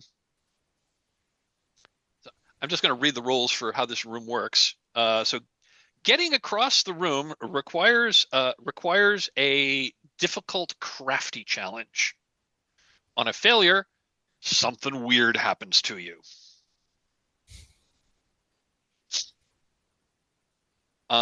Because you are currently in the non-Euclidean dance floor.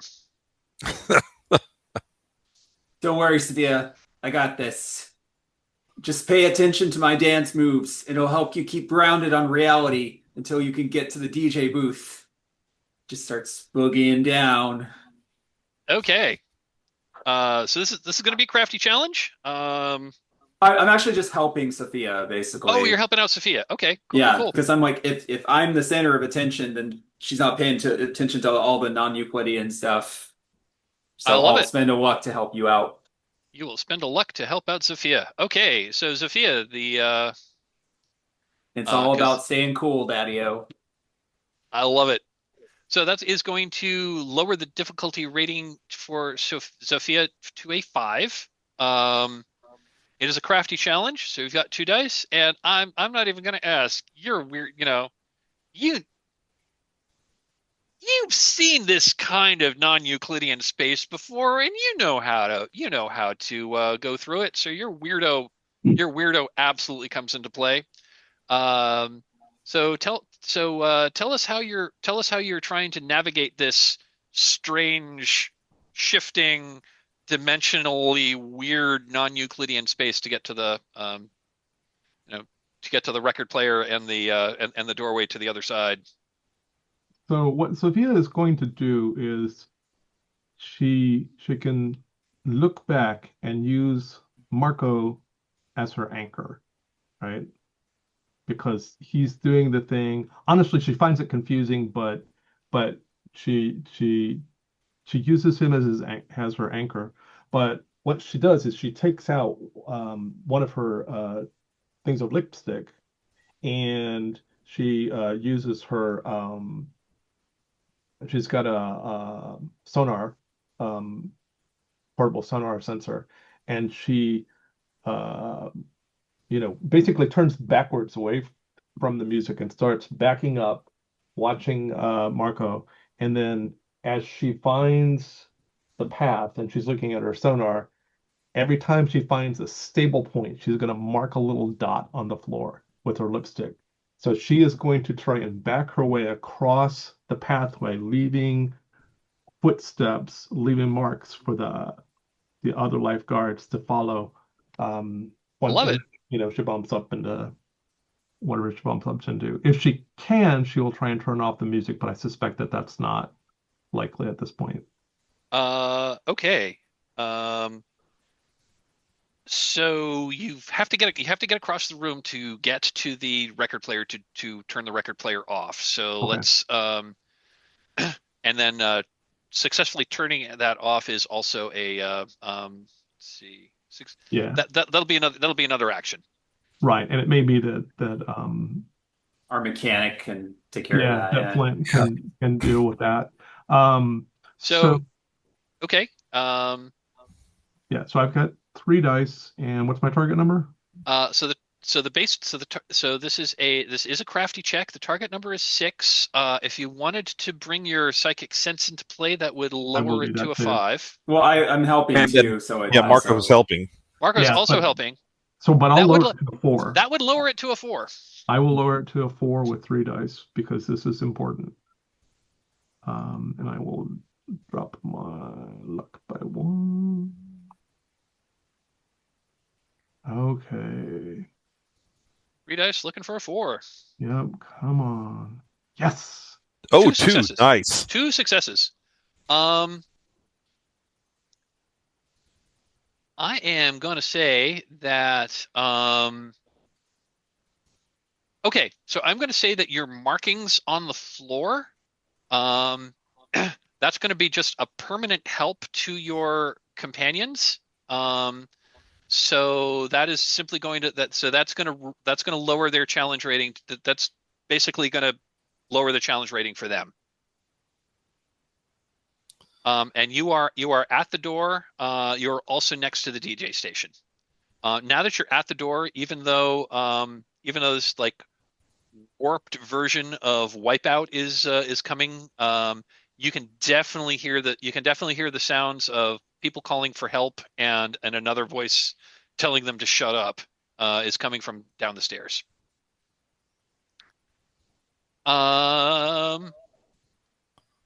So Zofia, you are now across the non-Euclidean dance floor. Who would like to go I'll go. next? Flint will go next. Fantastic. And so it's a So, 5, and I yep, think my role is a gizmo, right? I'm into weird science, so absolutely. Yeah, go ahead and tell us. Yeah, and yeah, so tell us what it looks like as you are trying to cross this like weird non-Euclidean space with strange color, like strange colors that the human eye isn't supposed to see. That's bedazzling you, and these these band posters are shifting in and out of reality. Tell us what it looks like as you cross this. dude, this is like Flint's jam. He loves weird science, trying to figure out how does this even happen? How do I incorporate this into the stuff I'm doing back at the headquarters? What are the practical applications that this could mean in our overall pursuit of saving people in the water? Love it. Okay, so this is a crafty challenge to navigate. You get one for doing it. You don't get crafty, but I think Gizmo totally comes into play because from weird science. With the lipstick marks on the floor, that is lowering the challenge rating to a 5. And I got 1-5. You got 1-5.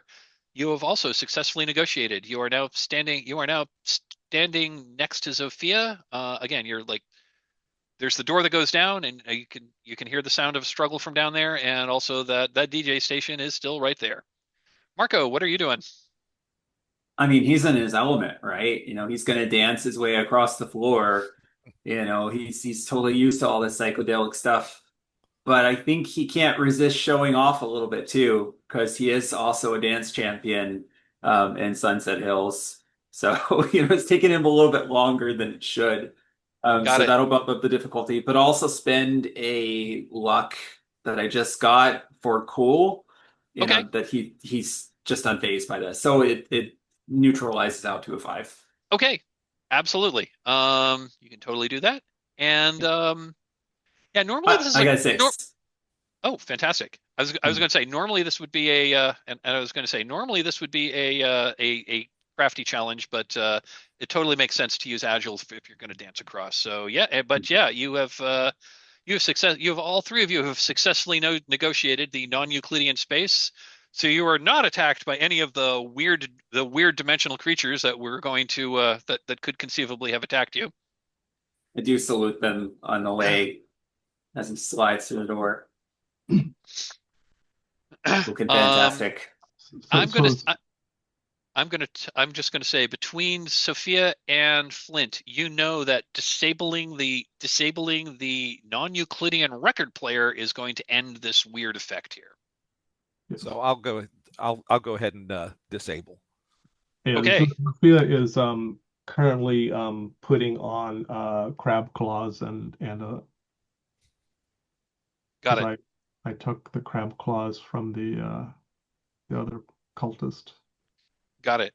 So you're going to try to disable the record player. So as you attempt to do so, this thing seems to have some residual like will of its own, and it starts playing just for you this like incredibly catchy tune that is attempting to burrow its way into your soul. So to disable the record player, it is going to be a crafty challenge, difficulty 6. Failure is going to mean you lose it. Failure means you're going to lose a grit. All right. So crafty challenge, Gizmo totally comes into play. You don't have your stat is brawny, so that's going to be 2 dice. Yep. And difficulty is 6. It's 6. All right. Nope. Okay. Let's see here. A discordant songs burrows into your mind. I'm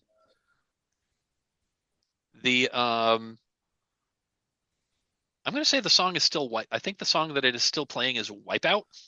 That is going to be stuck on your head for the rest of the session. Please lose 1 grit.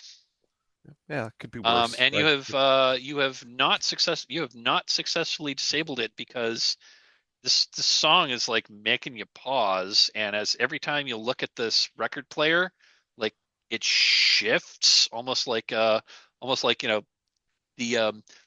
people at home are seeing like that tilt shift effect as the cameraman is like making things like knocking the camera aside, so Dutch angle, and is like zooming, like dolly zoom as they make it out of focus, so like weird low budget camera effects. But the record player is still playing. Yeah, we'll take off her crab claws. Marco, go be a cultist. And she turns and studies the record player and starts tinkering with it. Okay. He's holding is very confused.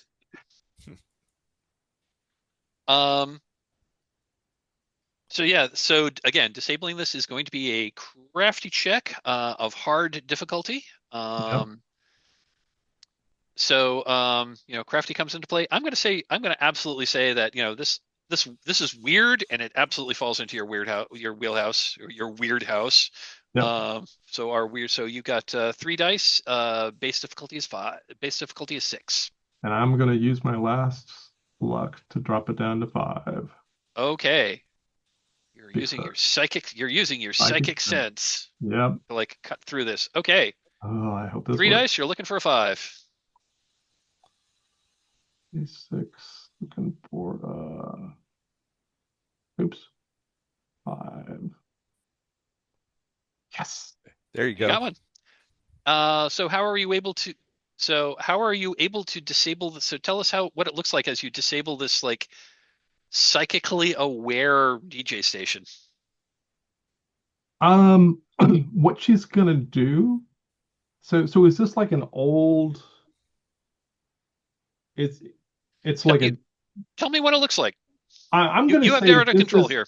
Yeah, I'm gonna say that this is actually a replica disc changer unit, like the old jukebox disc changer units, and she's going to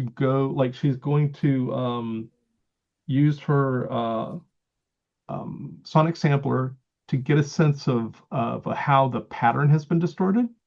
And then what she's going to start doing is she's going to gradually change songs and eventually get it over to bubblegum pop. So she's going to break the distortions by turning it into bubblegum pop. Love it. What do you have a song in mind that it's playing now? What song? I think I do, but I don't remember the name of it. Yeah, Sugar by the Archies. Oh, that sounds good. God, Flint starts screaming.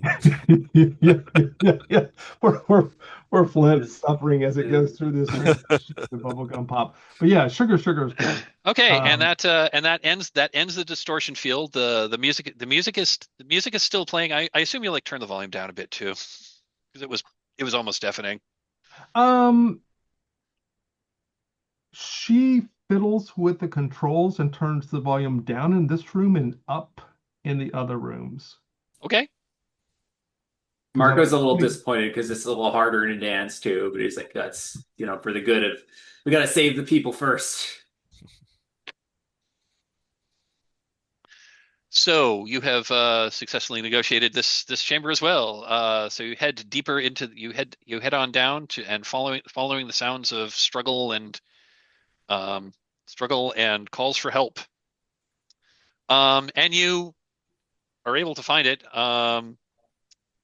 So this is sort of like this is where like the sleeping berths are. There's also like a bar down here, but the sounds are coming from basically the master bedroom of this yacht. In a tacky bedroom, Eric Zahn himself. You all know who Eric Zahn is. He was he was like a he was like no, he was like, the king. He was like, he was the captain of yacht rock. That's what they called. I mean, that's what they called him. He had like he had a string of hits in the late '70s. He had a string of hits starting in the late '70s into the '80s. He's, he's in his late '60s now, but, and he's one of those artists that had a string of successes, like, 40 years ago, tried to reinvent himself several times later, all of which never really took off. So he's been basically living on his royalties from the past for many years. But in a tacky bedroom, Eric Zahn himself is standing atop a king-size waterbed. He is holding an ancient leather-bound book in his hand. He is also wearing a similar like black robe with like the red trim, and is also wearing one of those lobster masks, although he doesn't have the lobster claws on his hands. And there are two other people who are tied to deck chairs. Two middle-aged people, one man, one woman. And he says, and he's holding the book, and as you were approaching, you were hearing like words in Latin, ancient Greek, Arabic. You're not really sure. Words in a language you don't fully understand. Except for Zofia, you understood that there were bits and pieces of all three of those languages that were being chanted in this ritual. And you also know that this was bad. This was a ritual. This was a ritual to summon a minion of Dagon. And as Marco comes in, he's just like shaking his head. And as you enter the room, used to be cool, man. And as it's not cool to hold hostages. And as you enter the room, he's standing on the bed and he's holding this book and he's raised his hand and he like finishes his chanting, lowers his hand and looks at you and says, "You fools! You are too late. Arise, my Chthonian crustacean! Arise and obey me!" And just as that, the music changes to Rock Lobster. Amazing. And bursting out of the waterbed, spraying everybody with salty water. Why would there be salt water in a waterbed? Well, it was probably part of the ritual. A horrifying creature emerges. It looks like a giant lobster, except it has altogether too many legs and it has altogether too many eyes on eye stalks, and it's got 4 giant claws that it starts. And this thing is like maybe 12 feet long.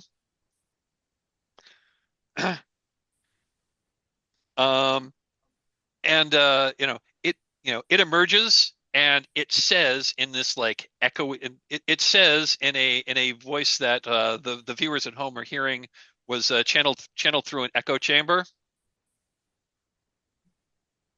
"Zahn, you fool! Why did you bother me with such petty things?" And it turns, it knocks, and it smacks Zahn, who like falls off the bed and lands in a heap on the floor. But then it turns to you and Zahn and the hostages, and it says, "And just before lunchtime, well, thank you for giving me something to eat." as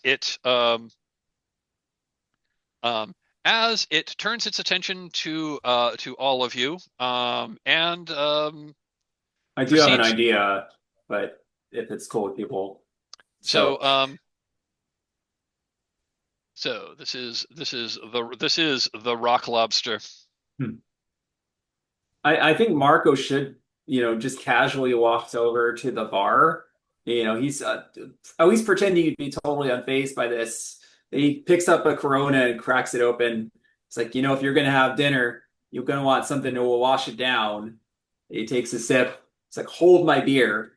He's gonna try to chuck it at the lobster's eye, so it's, at least momentarily blinded. Love it. Okay, so let me take a look here.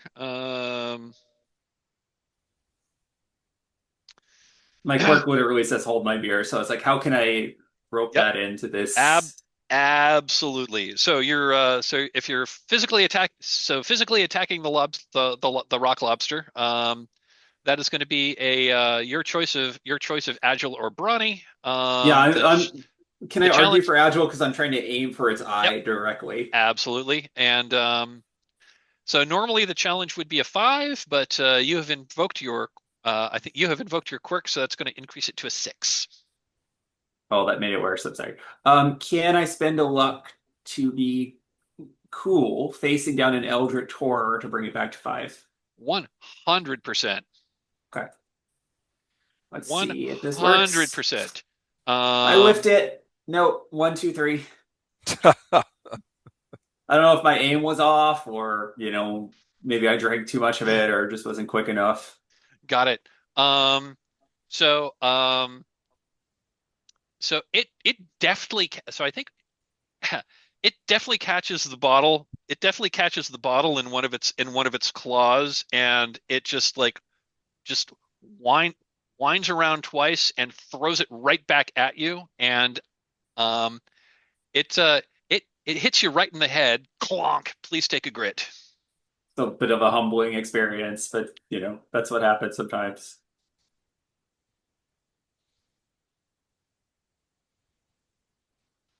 Probably knocked back dramatically in slow motion into the bar. Yep, I love it. Um, so it does have some. So the book does have some options. But like basically everything's on the table. Oh, and I'm going to say that that book that Zahn was reading from. It is it's on the floor next to him as he's because the rock lobster knocked Zahn out, so he's kind of out of it right now. But that book is right there. So Zofia will go and pick up the book and start Okay. perusing it. Okay.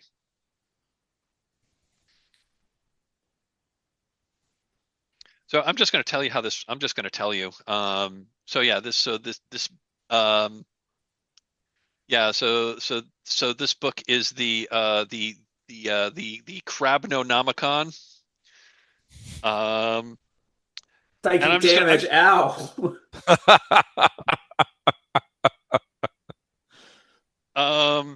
So and I'll just say someone with occult training might use Zahn's ancient tome to weaken the lobster. Um, so you can just use some magic at it to try to weaken it. That's going to be a crafty check at difficulty 5. Failure means it would cost you a grit.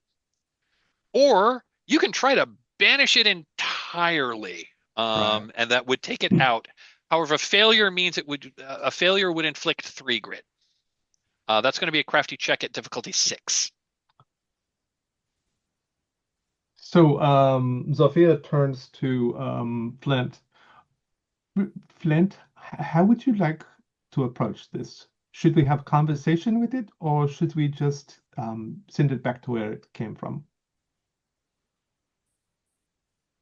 Let's send it back to hell. And this thing is terrifying, and it's looking at the 2 people that are it's looking at the two people that are tied up. It seems to momentarily not be.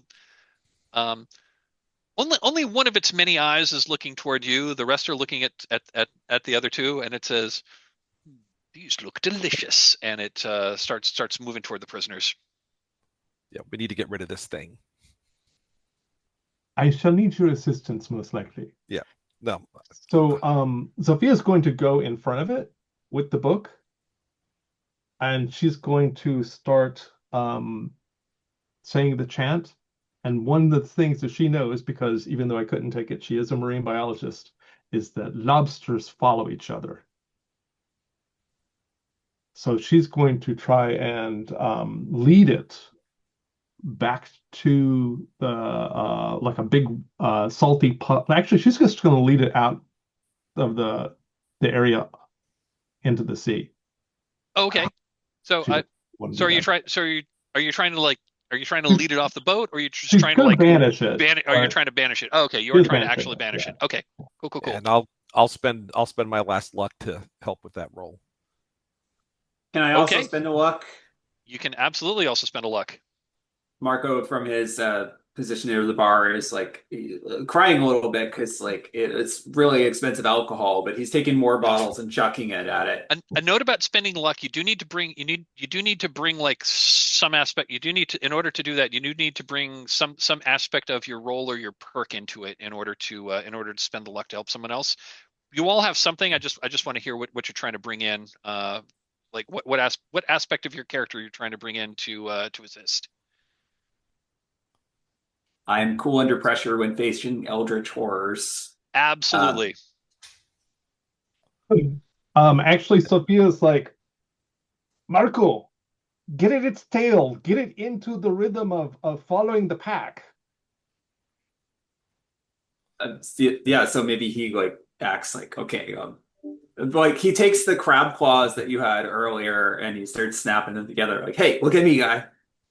And Flint, if you want to bring like your knowledge of weird science into play, just tell us what you're doing there. So Flint is you know what? Flint is grabbed the disco ball and is like trying to flash it in the lobster eyes and try Love to it. kind of try to blind it a little bit. Love it. Okay. Yeah, that is absolutely going to work. Or I should say that is absolutely going to help distract it while Sophia does the ritual. So, Sophia, you've got 3 dice. Your two companions, your 2 fellow lifeguards are working to distract the monster, so it's not paying less attention to you. The difficulty to banish it is now a 4. Okay. 3 dice. Here we go. Yes. You got it. Fantastic. What does banishing this 12-foot long lobster with 4 claws, and it's hard to count how many like little legs it has because they seem to keep shifting in and out of reality.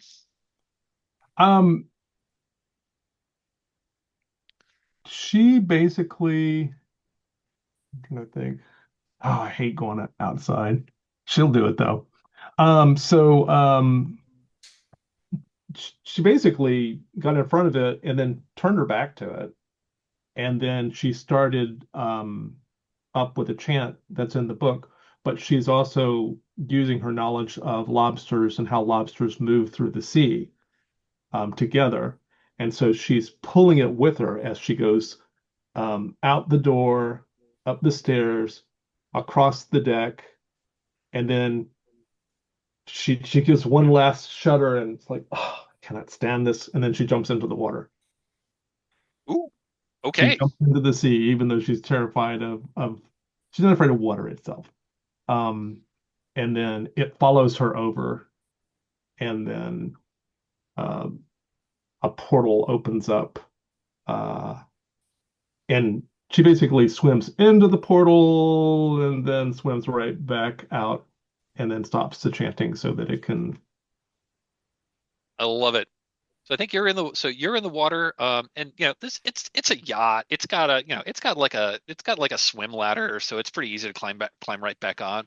But and so yeah, so the rock lobster like follows you up, jumps into you go through the portal, it goes through the portal, you come back through the portal closes, and um you start to climb up the ladder, and that's when the magical backlash happens.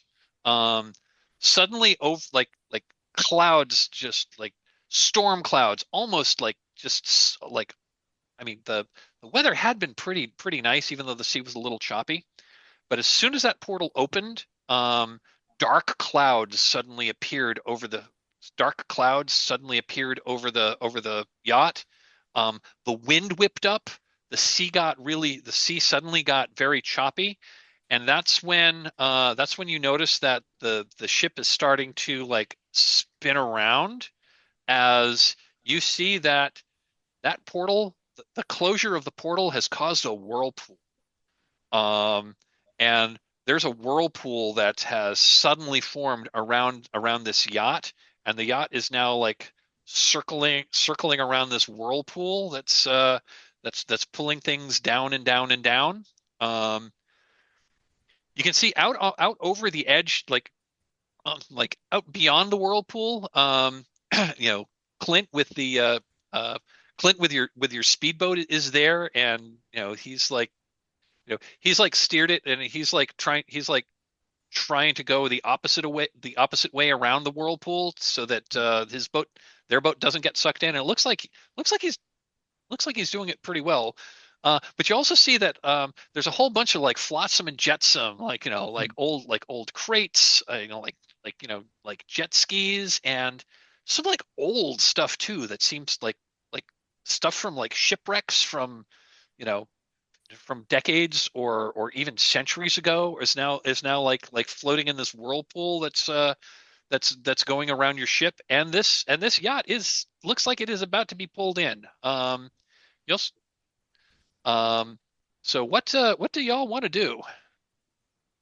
Well, first thing is Marco unties the hostages. He's like, "All right, people, let's follow the emergency exit signs. We got to get on the boat, off of this boat. Orderly, but keep it moving fast." Okay. Yeah, you definitely you free the prisoners who introduce themselves as as executives from I don't want to take the time to look it up. They're executives from what had been Eric Zahn's old record company. Apparently, they had just dropped him because apparently his label had just dropped him because the sales were so bad. Hmm. All right, And look, you can't treat a rock legend like that, okay? Like, what do you expect was going to happen? When we get to shore, we're going to have a conversation. I mean, Marco probably firearm carries Zahn on his okay, shoulder because you don't leave a man like that behind. so what is your plan to escape the whirlpool? So Flint is going to go to the control room, and we'll try to maneuver the boat to the edge of the whirlpool so that everybody can kind of try to jump clear to where Clint can pick us all up. Got it. I mean, you could if you want to try to maneuver the whole boat out of here, you could certainly try to do that. I can certainly try to do that. If anyone can, but Um,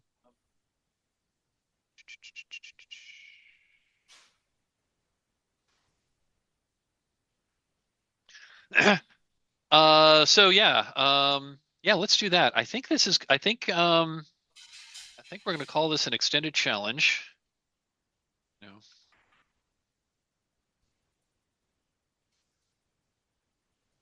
And I'm going to call this one a 4. So Sophia's still in the water at the ladder. Yep. And the first thing that she has done is she has zip tied the Lobsternomicon to herself so that she can't lose it. and she's currently watching all the flotsam and stuff, trying to see if there's anything else that would be cool to grab.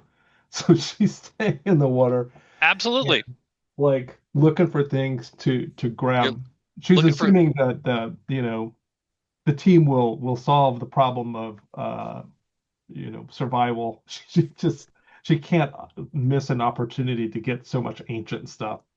love it. Okay, cool, cool, cool. Why don't we start with that? What is the object that has caught your eye that you're trying to snag? Um, oh, there is a dress from the 1800s from somebody who drowned. Okay. And how are you going about trying to snag it? At some point, a boat hook floats by, and she grabs the boat hook, and then she sees the dress. She's gonna have to swim out just a little bit away from the ship to get it, and then swim back to the ship. So it's definitely a risky move. Yep. Oh, it's definitely going to be risky. Cool, cool, cool. So you're one for doing the thing. I could see this being crafty. I could see this being agile, but tell me which one you think would come into play here, Yeah, so depending on what your she's going to approach. do, she's going to use crafty because she's going to watch the way the everything's moving in the water, and then she is going to time it so that when she goes out, when she gets pulled back, it'll be towards the Okay, yacht. got it. And is your role coming in? Your role as a weirdo coming into play here? Can't imagine why it would apply. Yes, she Okay. wouldn't be doing Um, this if she wasn't a weirdo. got it. Yeah, I think given everything, I think this is going to be a five is the Five, challenge okay. to snag this dress. And yeah, it's absolutely going to, if there were a if this weren't a one shot, that would definitely this dress would definitely have like some kind of like cool game effect for like another session. But alas, Yeah. this is a one shot. But still, this is like I guess this is sort of like a quest item that we're like now deciding to create on the spot.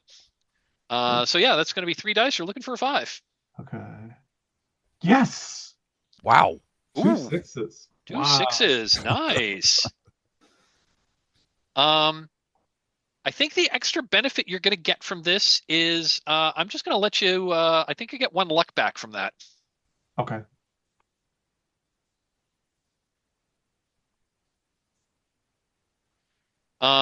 And I'm going to say that yeah, and I'm yeah, and yeah, you've got a yeah, you've got a famous dress that was you now have like a famous dress that you thought was lost to history. Fantastic. So while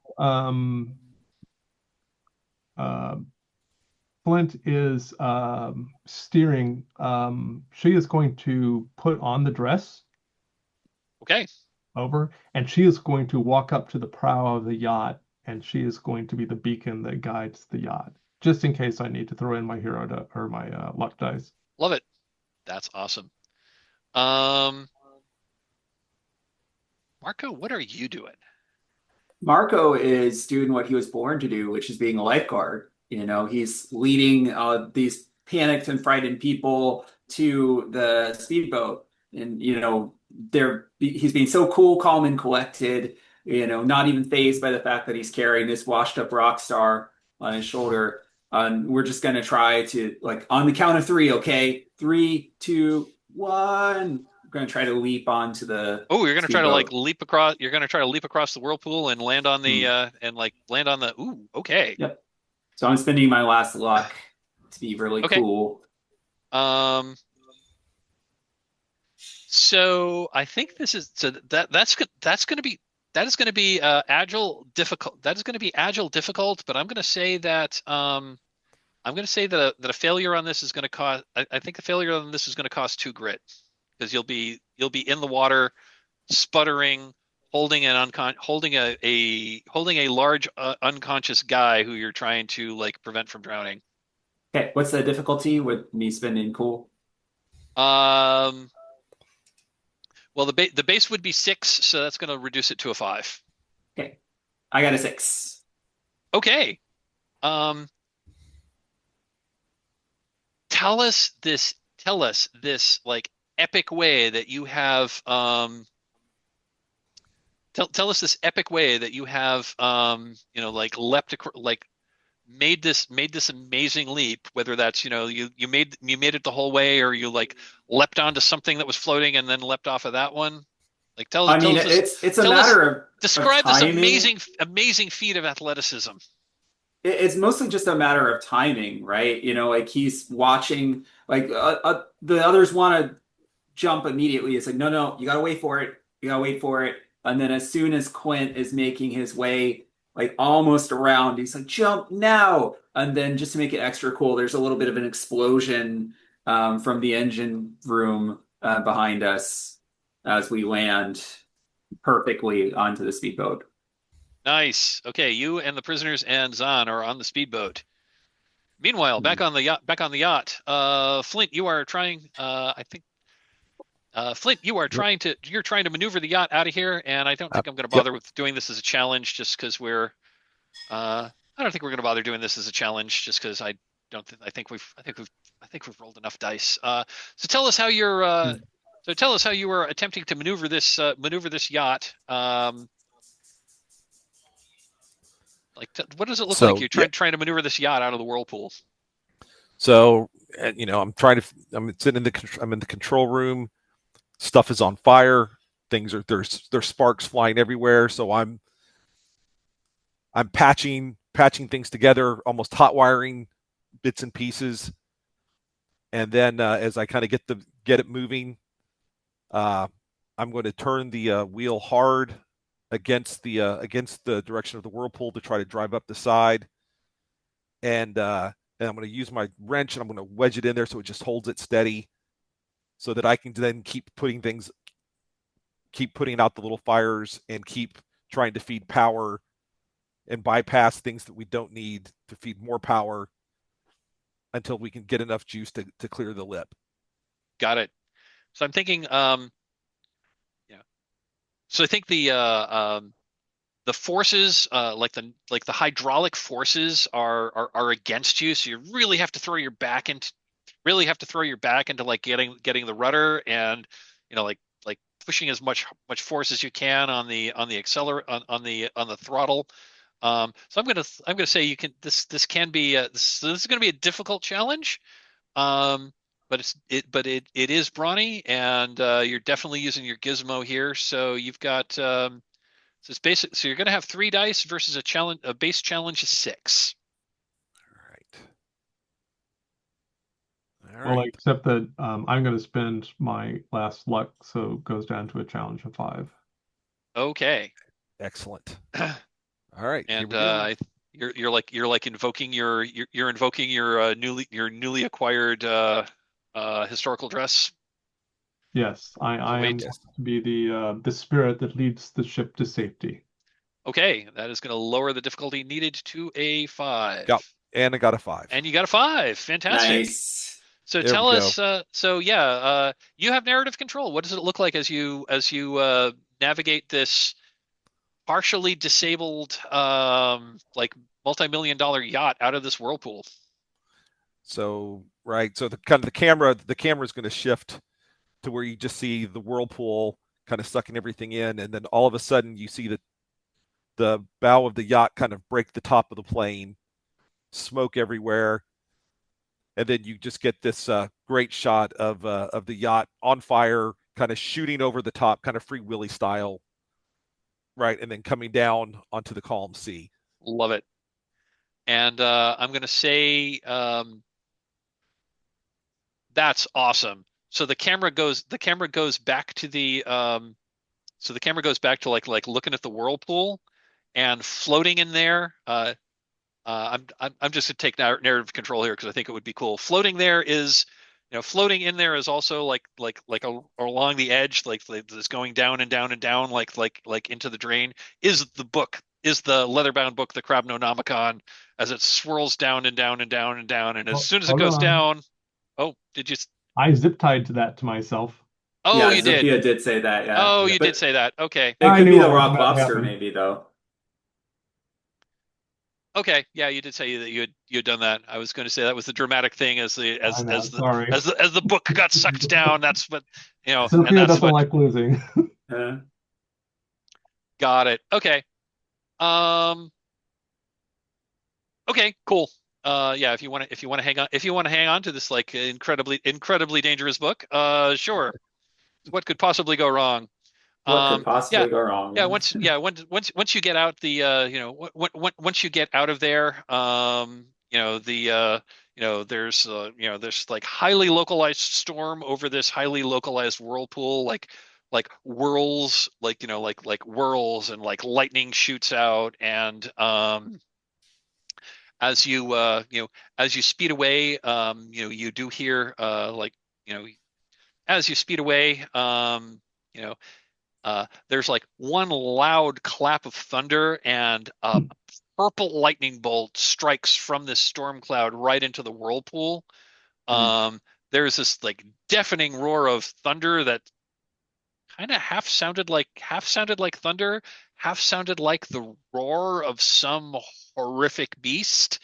Um, and at that the storm like immediately dissipates, as does the whirlpool.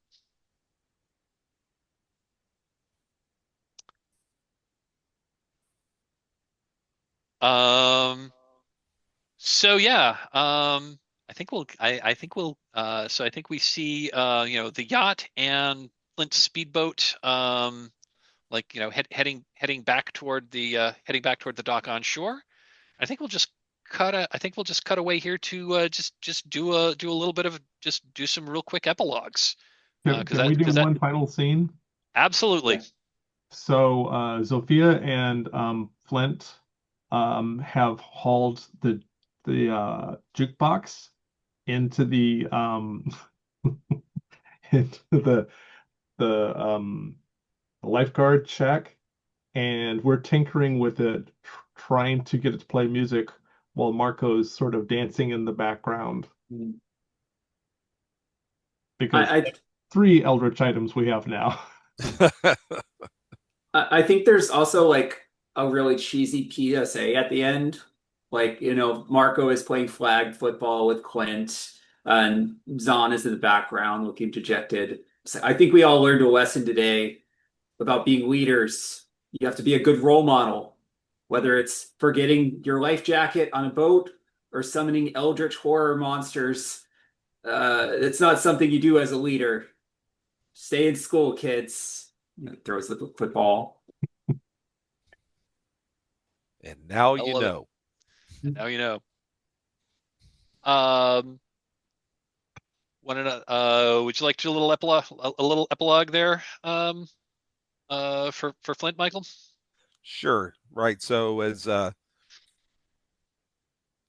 think it right as we as it kind of fades out, right, you see a record goes down on the record player, and you know more kind of beach appropriate music comes on, and then you kind of zoom in on Flint's eyes, and you kind of see the reflection of the rock lobster kind of flash up, and then it fades to black. I love it. And I think as the end credits roll, it has like like little freeze single static frames of like some of the scenes.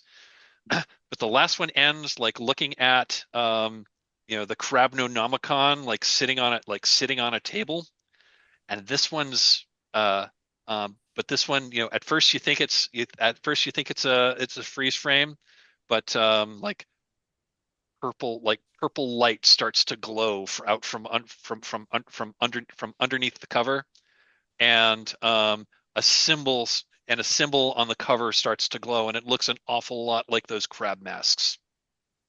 Dun dun dun. Dun dun dun. Dun, dun, dun. And that was Relay Watch. Yay.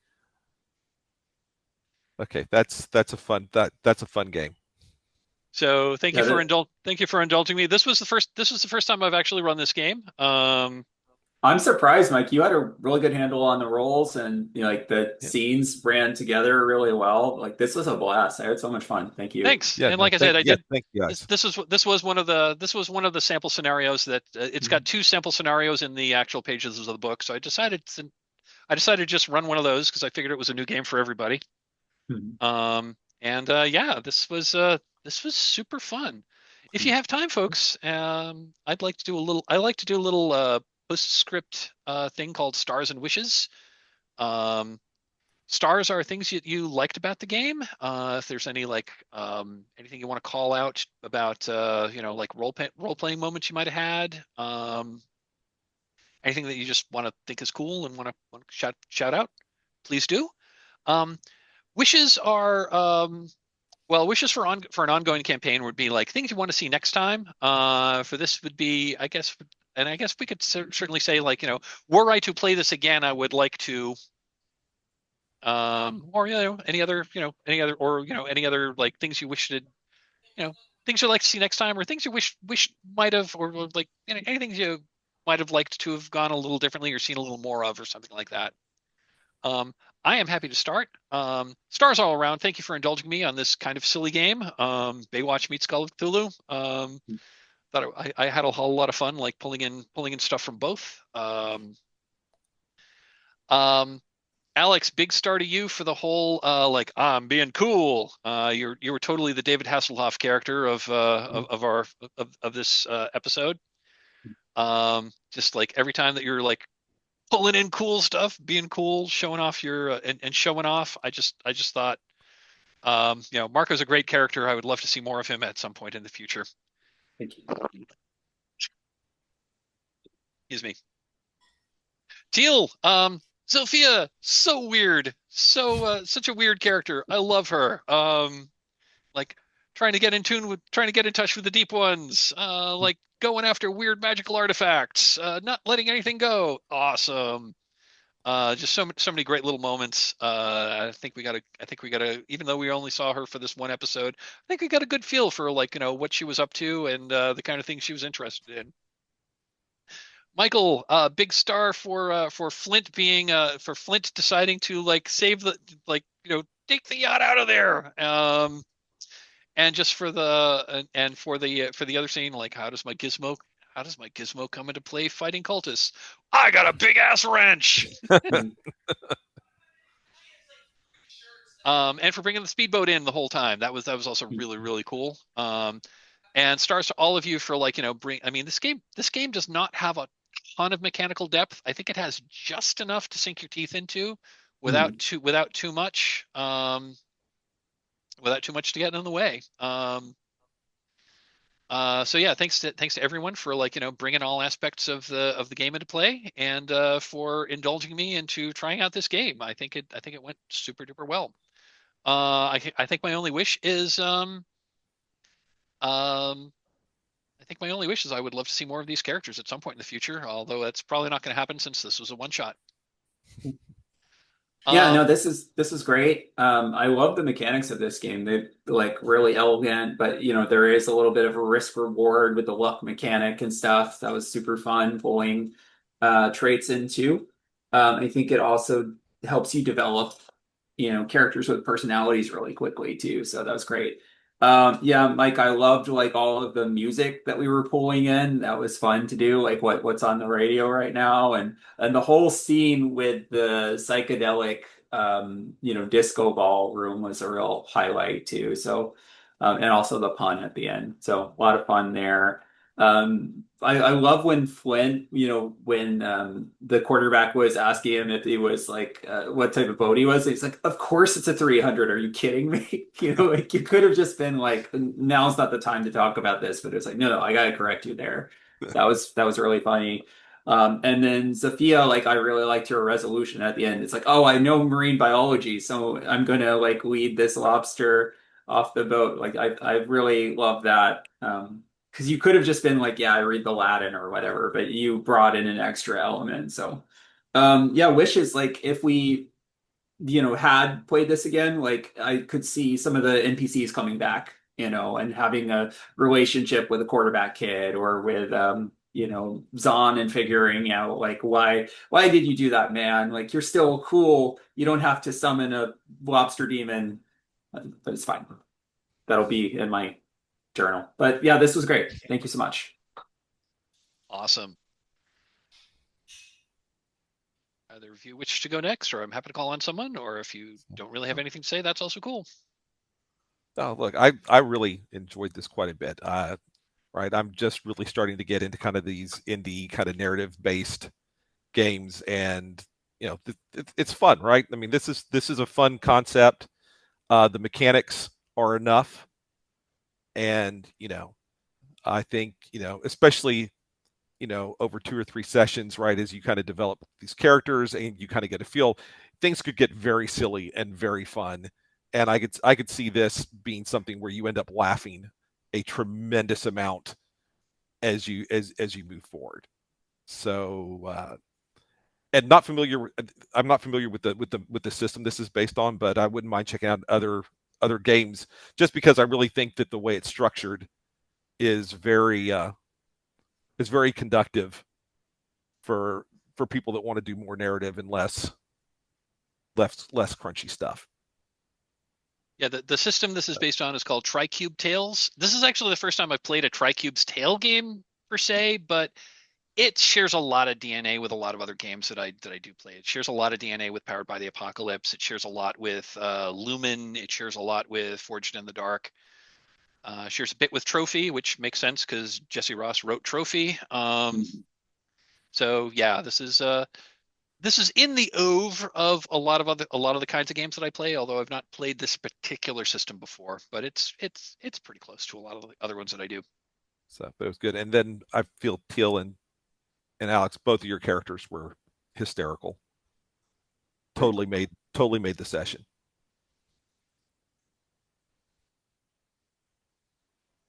My turn. Your turn. Yeah, so first of all, I loved all the characters, and it makes it so easy to take the next step when you know somebody else is there who you have some idea what they're about, and you can just sort of toss them the momentum and say, okay, what happens next? I think the game system worked very nicely. It reminds me a little bit of Synthetic Dream Machine. A little different, but got some similarities. Just in the sort of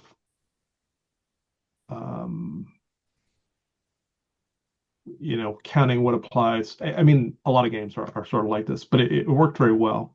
I think we got very fortunate because our roles, for the most part, allowed us to tell the story uh,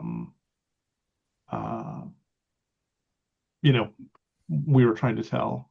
And so that's the one possible weakness. Like it worked out really, really well, but it could have gone a different direction too. And you did a great job of leading us through the different sections of the story as it evolved and everything. So it was a lot of fun. Well, fantastic. Thank you, everyone. Anyone have any final thoughts? Anything that want to add before we break? Yeah, thanks, Mike. Really appreciate it, man. Yeah, happy to do this. I'm just gonna Alex tossed this in the chat. I'm just gonna read it. Alex writes, I forgot to add, I really like Sophia's idea of marking the dance floor with lipstick. That Yeah, that was was really evocative, that was really it's cool. like the scientific way of getting across the Yeah. floor. It's like I love that a lot. That was awesome. One of the interesting things about trying to deal with this is for the characters who are less physical, Mhm. these challenges they become very much of a sort of a mental sort of like, how can I figure out how to approach the challenges? And um, I know that like some of the things that Flint did and some of the things that I did were more like, well, we can't overwhelm the situation, so how do we create a context that allows us to think our way past the trouble? Um, and Yep. I think this is sort of like stepping into game design theory, or yeah, like game theory, but that sort of approach is I think where OSR and story games converge. Is yeah, like trying to figure out how to approach things so that I can bring my resources to bear. Um, when I run one of these, I try to be as forgiving as possible to say yes as much as possible. Um, in service to the fiction of the story that we're telling. Because really, the idea is to really the idea for a game like this is to tell a cool story where the PCs are awesome. And I always try that even when you roll a fail, we didn't have a lot of failed rolls tonight, which was absolutely fine. I always try to figure out a way to like even on a fail make you still seem awesome. It's not the oh no I slipped on a banana peel. It's like oh I vastly underestimated this, like or like I didn't know that this device was going to do that thing. Anyway, that's kind of how I approach this kind of game where the heroes are supposed to be awesome. yeah. One thing I really like about the whole luck slash whatever kind of mechanic is, for instance, when Sophia failed to quite get the life preserver out to any of the swimmers, then Marco could jump in with their luck and change the story Mhm. and make things move forward. And so as long as the poor rolls allow the story to keep moving forward in some way, it's a Exactly. lot more interesting. Agreed. It's absolutely true. For pretty much all of these games, the answer to anytime you roll the dice, the only thing that will never happen is nothing happens. That's the Yeah. only thing that's never going to happen. Whenever you roll the dice, the fiction is going to change somehow. Well, thank you, folks. I had a blast. This was super duper fun. I hope I get to play with each and all of you at some point again in the future. I know I will with Alex and Teal because I'm in ongoing games with both of you. Michael, I hope at some point we get Yeah. to play again. No, I'm on Happy Jacks and Open Hearth now because of your recommendation, so I'm sure you'll Very cool. start seeing me more often. Awesome. Well, I Awesome. hope to see you all around. And yeah, I'm going to end the recording here. Bye, everybody.